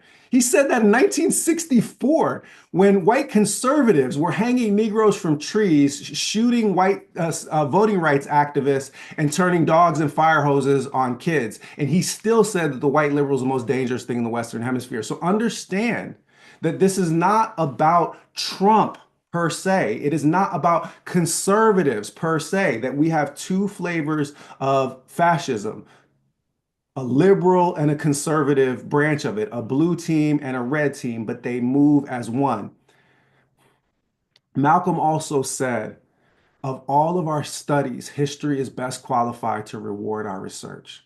And I've been studying the history, and I know that those revolutionary movements that are successful all start with this channeling of the people power from mobilization into organization. That's what this campaign in the state of California is about. It's about being the tip of the spear for a broader movement, channeling in a time when everyone else is, oh, look at what they're doing, panic, but offering no resistance. And just attend to this. Listen, we don't know what's coming next, but the one thing that we know for sure is that the Democrats are not going to help us. They are not going to save us. They are not even going to try to save us. They might talk about saving us for a couple of minutes at a time, but when you check their bank accounts and their pocketbooks, you are going to understand exactly why they move the way that they move. Katie Porter, second highest donor that she has is J Street. So we know how they're going to get down, right? So that means that we have to rely on us. Insanity, according to popular definition, is repeating the same actions and expecting a different outcome. People have been running to that Democrat plantation for 60 years now. Muslim community, Black community, Latin community. And what has it got us except for more of what Anthony Rogers-Wright correctly called poverty pimping? They like us broke. They don't ever want us to have any power or authority because we are easily manipulable. Those days are over. We are going to build a campaign block by block with this revolutionary resolve, and we are going to be tethering together Muslim community, trans community, Black community, Latin community. Everybody who has tasted the boot of this oppressive system is going to rise up when we make this call, because everyone knows that the things that we are running on are things that are needed for everybody. Let me go back to where we started with Brother Gabe, talking about education and the fight for consciousness, and also the lithium fires in Moss Landing. Understand that the toxicity that has leached into our soils in California with these fires that are like doomsday, end of days fires, right? Lithium fire, you can't put it out with water. You have to let it burn, and it produces these plumes of smoke. It looks like the Matrix, like, we don't know who blackened the skies. Negro, it was us. We blackened the skies. Sorry, that's my dialogue with Lawrence Fishburne from the movie The Matrix. For those that aren't familiar, what we're putting all of this toxicity into our air, and people don't know, that those Driscoll's, strawberries, which, I mean, just be blunt about this, are not produced with fair labor practices to begin with. I've been off of the Driscoll strawberries before I knew that they were soaked in cobalt and nickel from those fires. But the toxicity is everywhere. It's in our soil, it's in our water, it's in our air, it's in our food, and it is in our politics. The toxicity is in our environment because we have let it seep into our politics. Poison surrounds us in every single sphere. And that poison is the corporate corruption. It is the sell-off of the people's interests and the replacement of the people's interests with the corporate interests. That's what ties Moss Landing's lithium fires and the poisoning of that environment to the struggle for the liberation of the Palestinian people, the struggle for reparations, the struggle for land back. It's what connects environmental disasters like East Palestine, Ohio, with the real Palestine. Do y'all see the connection? The connection is the toxicity in the politics and the selling off of the people's interests for corporate interests. The good news, and I'm going to end with the glad tiding, is that we actually have the power to end that toxicity. We have the power to end that genocide. We have the power to end this exploitation. We have the power to create abundance. We have the power for universal health care. We have the power for affordable housing, but the people need to be taught to embrace their own power. And that means we have to do the work of building the infrastructure and taking this message to the people. Yes, in media, yes, in social media, yes, get me on Joe Rogan, yes, get me on a debate stage, get me on all of the debate stages, because we all know how that's going to go down if they got to deal with me on one of them stages. But more important than that, it means that we have to go out and do the work of building this infrastructure block by block, community by community, relationship by relationship. And that means showing up in communities not as a political party that is there to try to recruit voters. Coming to people and saying, this issue that's important to you, it's important to us, it's part of our platform, come vote for us. That's an instrumentalization of the people's needs and priorities. We ain't doing politics like that no more. We ain't doing politics like that. We're doing public service, which means the way that we are going to swell these constituencies of this Green Party in short order is that we're not going to try to take advantage of the people and get them to vote for us the way that those foxes and wolves. We are coming in a spirit of service and saying, you brown berets that are protecting people from ICE with ICE Watch, how can we reinforce and amplify what you're doing? I was in Sacramento. NorCal Resist does this excellent work. And I've just said, listen, you let me know how I can be of service. I'm not asking for access to your community so that they'll come vote for me. I'm coming in service. Y'all will see that this is a movement that is about building community and resistance, that we are committed to mutual aid, direct action, and electoral politics for serving as a weapon in the hands of the people in the electoral sphere. But no party is bigger than the movement. The party serves the interest of the movement. A revolutionary party serves the interest of the revolution. From the day that Jill Stein invited me on that ticket and Jason was on that call, I said, you guys do know, you've seen tape on me, right? Like, you know, I'm not going to be pulling punches. Yeah. And Jason was like, no, we know, like, that's why we called you. And I was like, are you sure? He's like, yeah, go start that good trouble. I was like, all right, if as long as you guys know what you're getting, that you are getting I'm still fasting for another few minutes, but you are getting a whole ass revolutionary. I'm just like that. As long as you know that that's what you're getting, then we're good. So from the time that call happened, the Green Party became the Revolutionary Party. The Green Party became the Revolutionary Party.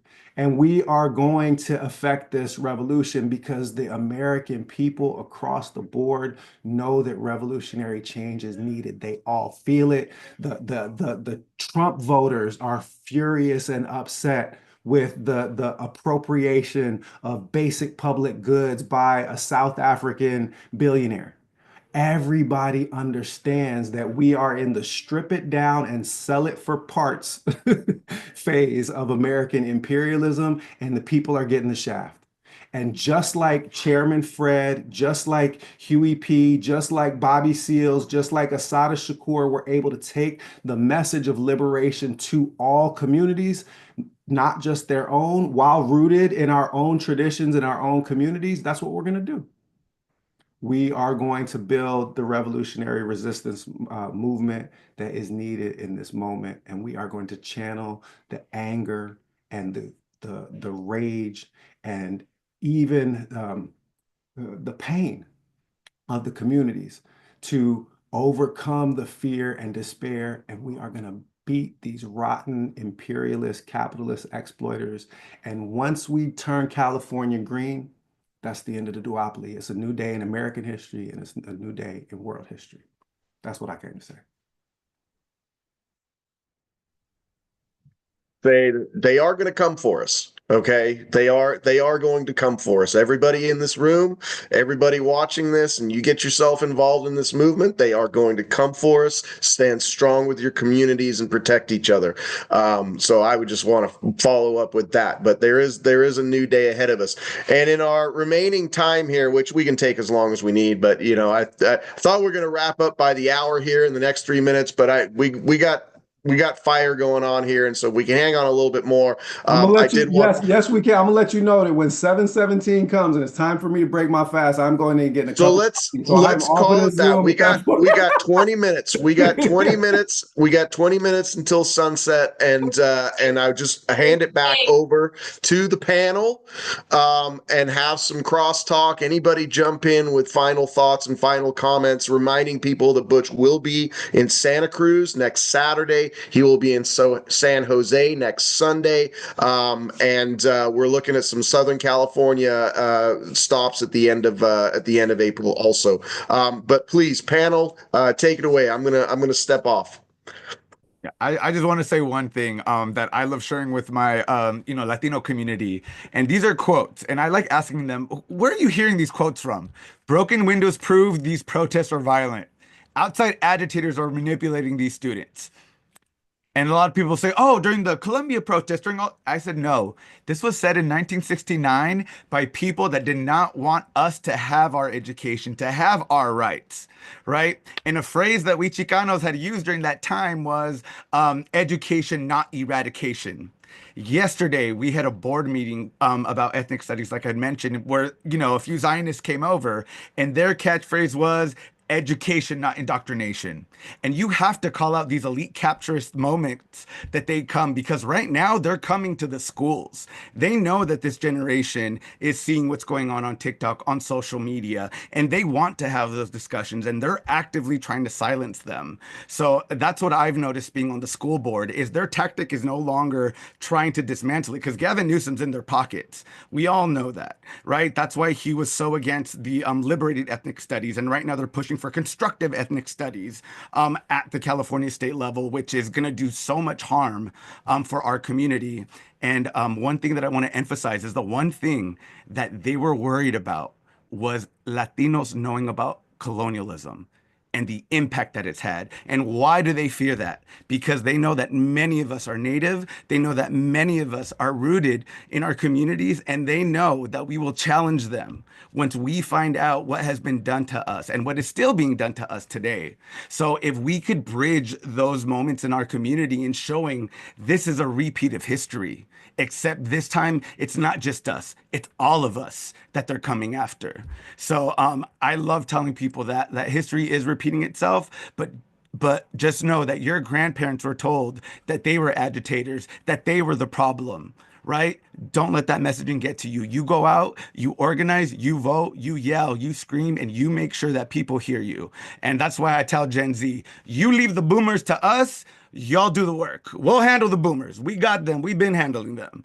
All right. So, and we're protecting Gen Z at all costs at this moment right now. So yeah, Guy, we got you, man. And run for office, please.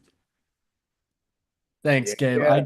I apologize. I gotta bow out a little early here, but it was an honor being on this panel with everybody. Thank you, Butch, for inviting me. Guys, please, if someone could drop the link in the chat, please go consider donating if you have the means. Free Palestine. I'll see you guys. From the river to the sea. Go ahead, Anthony. Go ahead, Jen. Oh yeah, no. I mean, I just appreciate this moment, this energy, this community, the people who have stuck with us. Thank you so much. We were all blessed, so much more blessed, so much more powerful for what we just shared together.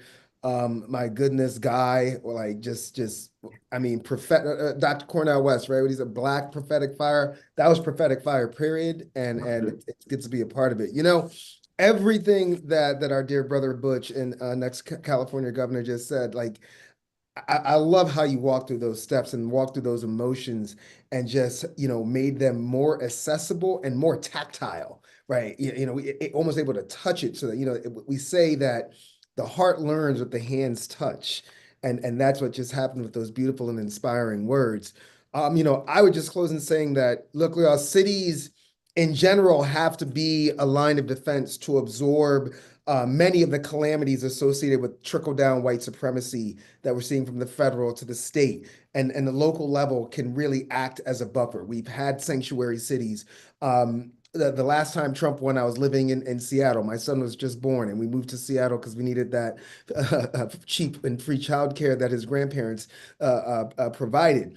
And I remember really getting activated then, where our dear sister Shama, when Trump was pulling and the Democrats were pulling these shenanigans, Shama opened up city council to the people who wanted to take it over. That was a sitting city councilwoman. So that's just and the ultimate city councilwoman for all time.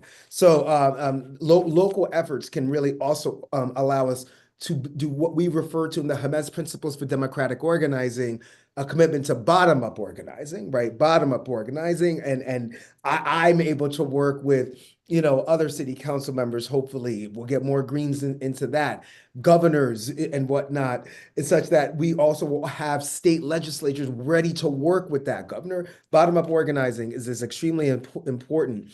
And then, look, the last thing I'll just say on Palestine, because we've seen a lot of you beautiful people are very concerned. You know, what are the next steps? It's very important, you know, and Brother Butch named it.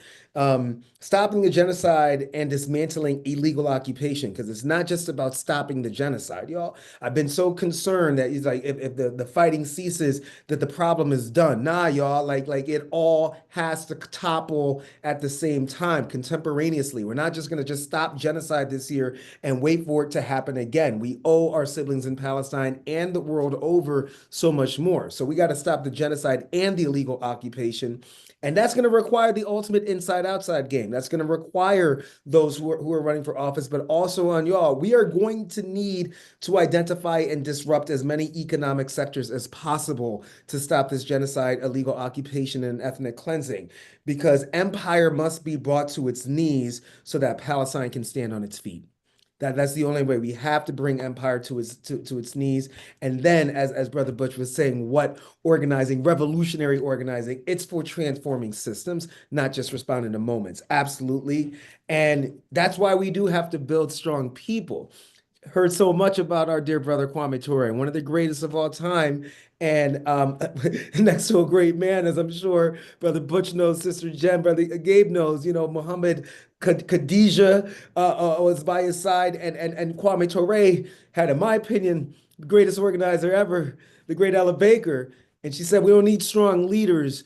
Strong people don't need strong leaders. Green Party is trying to build strong people and strong movements. And that's why it's also an honor to be here, because we know that we can no longer appeal to consciousness. There's nothing that Kwame Ture said in the myths of coalition. There are 3 myths of coalition. What's good for America is automatically good for Black, brown, indigenous, and marginalized people.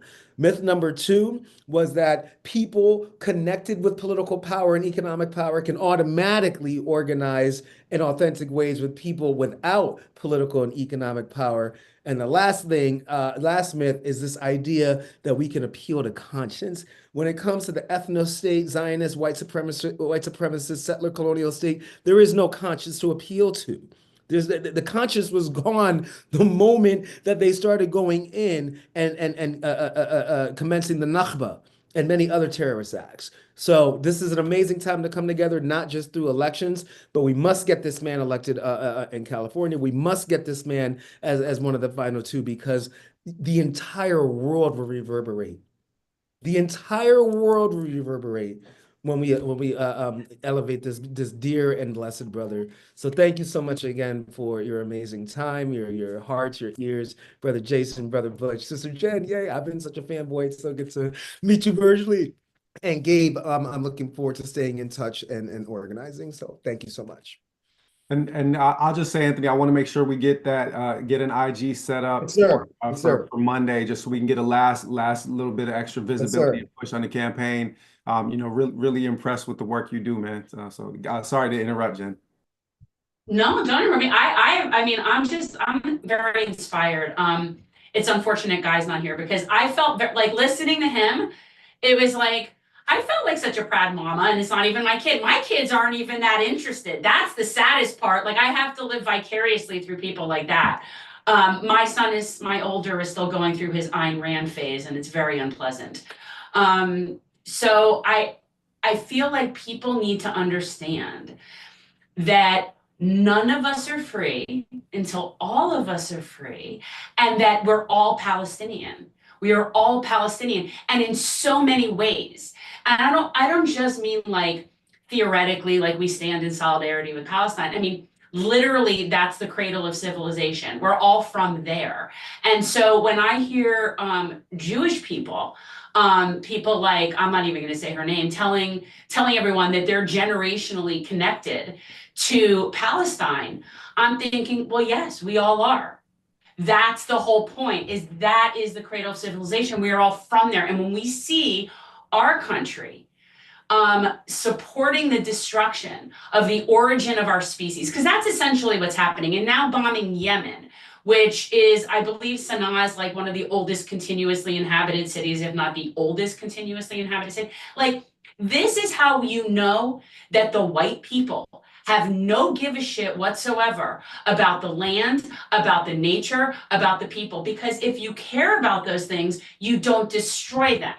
So this, to me, it's almost like you know who the stewards are by how they treat their land. And the white people have no concept about this whatsoever. None, not anywhere, not anyhow. And that is the problem. And that is why it is up to like groups like Ansar Allah to be fighting for the Palestinian people, because they are close to that and they understand that feeling about being connected to the earth. And I think we need to get back to that. That is the most important thing to me. Getting everybody to understand it's not just Palestine, right? I mean, like, that is the issue right now. This has to do with how we see each other, how we're connected to the earth. And until we understand that we are all connected like a giant symbiotic organism, we are going to continue to circle the drain. So when I see that they're having all these mass protests planned, I'm thinking, oh, great. And then I go and look and it's all about Trump. And I find that so frustrating, because it's like, you guys are kind of close to understanding that we have a situation going here, but you don't get why. And that, I feel like, is what's holding us up. And this is why the white liberals are the problem. This is why. They cannot see the forest through the trees. And I keep saying this on our show, and I will reiterate it. Our perspective is really determines what we're going to do. And too many people are stuck with their face up against the tree. They're like this with their face up against the tree. You have to step away from the tree. And once we do that and we see that we're all connected, I think that the collective liberation is the only thing we can do, because otherwise we're just screwed. We're all screwed. And I'm speaking as somebody who comes from a privileged situation. Most of the things that we're talking about aren't going to affect me personally, but they do affect me personally because I am inherently connected to the entire earth with everyone else, right? So I just think we need to say that's my sort of like hippie spiel. That's my bleeding heart hippie spiel. But it's very critical, people. This is the time. So yeah, support this campaign. Support a campaign that represents what I'm talking about. It's just, it's very critical, people. So I'm gonna eventually get talk Jen into running again, and I just want to point. I said this in the chat, but I know you weren't reading it. Because you were talking. Before I read the autobiography of Malcolm X at 15, I did read Ayn Rand, Atlas Shrugged when I was 14. So I recovered. You know what I'm saying? Like, don't give up on your oldest just yet. People, you gotta let people shop around. And get stuff figured out. And I'm glad you took us back to like the sanctity of the Holy Land for the Abrahamic tradition. Because what I've been saying in Muslim communities, for the longest is, how long do you think God is going to let people massacre, decimate a population in, what is for Muslims the third holiest site on the planet, what for the Abrahamic tradition, the cradle of the faith, before God just calls it a wrap? Right? Like, how much longer do you think that we have to do this to ourselves? How much longer do you think that we can pollute our environment before we bring our own apocalypse upon us? How many more missiles and bombs? How much more bloodshed and slaughter till it's the final curtain call for humanity? And I put this in my notes, but didn't get it into my talk because I don't be looking at my notes when I'm talking. But the Prophet Muhammad, peace be upon him, he said, if you find yourself alive on the last day and you have a sapling in your hand, plant it. If you think that you're living through the darkest times, through the very end times themselves, plant something green. Even if you don't have hope that anybody will be there to harvest that fruit or that the tree might even survive, plant it nonetheless. And it is that radical hope that is rooted in like a radical love, a belief that humanity with divine aid is capable of overcoming any obstacle. Like, that's what keeps us moving forward. That's what keeps us fighting through this. And I said this to Jason on the campaign, a few times. The reason why we have to organize harder and fight harder than we're fighting is because if you look at the situation objectively, this Green Party, humble as it is quite literally humanity's best chance at survival right now, because the American empire's extinction burst can be an extinction burst for all of humanity.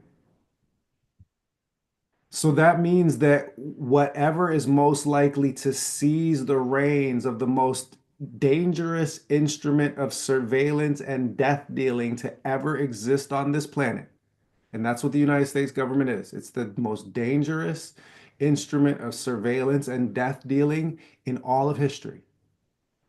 Imagine being able to seize that back and instead of squandering the mountain of resources that have been used immiserating humanity, we use those resources to provide for the basic needs of all of the people, to bring justice, reparations, land. We can do it all. We just have to seize power. And that means we have to fight like our lives depend on it. We have to act as though we are in the final days. We have to have an eschatological view of this situation. And all of those great West African revolutionaries, you know, that were the anti-capitalists before Marx. I mean, just be blunt about that. They were anti-capitalists before Marx. They trained as though they were in the end of days. And the reason is if you stay ready, you ain't got to get ready. So we don't know if this is the final curtain call, but if we behave as though it is, then we are going to have an appropriate sense of urgency in our actions. So that's what this fight and struggle is about. It is a cosmic struggle, and it's a microcosmic struggle. And Jen, I really loved your point about the land. During the 15,000s, when the Franciscans were converting a lot of the Mexicas, and they finally started to learn Spanish, they asked them this one question that really stood out in the Florentine Codex. And they told them, like, hey, what's a warning that you have? And they said, the warning that we have for you all is the pale man always takes but never gives. They never give back. Right? And the Nawa philosophy, we have this saying that we eat them, they eat us, right? We take from the land and then we go back to the land and then we give back. It's this cycle. And if you look at Western philosophy, it's very rooted in individualism, right? Like, whereas when you look at indigenous philosophies, it's about collective. It's about the community. How could I help, right? And never thinking about what's next, but what is now. And that's something that I'm trying to get people to go back on, right? And to look at our native ancestry and the sayings that they have, which were so beautiful, right? That's why I tell people, right? Earth is slippery, right? Meaning that things could happen. So I love that, you know, it just feels like as a collective, we're starting to go back to those indigenous practices and starting to go back to those clear warnings that were being told decades, right? Centuries ago. And now we're having to come back to it. So you are right on par with that. And so are our ancestors, right? Because if we don't give back, that is when we have failed our earth, right? Because we can never extract without giving back because there's no reciprocity in that. And once we stop reciprocity, that's when things become hard and dangerous for us. Butch has got 1 minute left, and we're going to let him get out of hungry, here. yeah. I wanted to close out with this one thing, and this is to the people watching here in the live stream. If you're watching on YouTube, I had a conversation with Butch. You know, we were only together from August through November for the end of the Stein campaign, but I said, you know, why do I feel so connected to this moment? And he said to me, because you've been preparing for it for your whole life. And I feel like that's where we are right now. And if you are feeling that connectedness right now to this campaign and to the movement, it's because you've been preparing for it for your whole life, and we are here now. So on that note, thank you, Butch. Ramadan Mubarak. Go get some food, volunteer, donate. We'll do this again in a couple of weeks. Solidarity, everybody. Free Palestine. Free Palestine and free America while we at it. While we at it, right? Enjoy your dates, Butch. Enjoy your dates. Yeah, go eat, Butch. I got my day. Look, it looks like they skipped right to the coffee and fried chicken, so I'm in a good place right now. There you go. Look, the hunger and thirst is not the issue. Is I have a major caffeine addiction, so that's my main problem. That's what be itching, right? So, all right, y'all take care. Y'all take care. Peace. Buddy, thank you. I'm going to bounce to Brother Jason. Take care.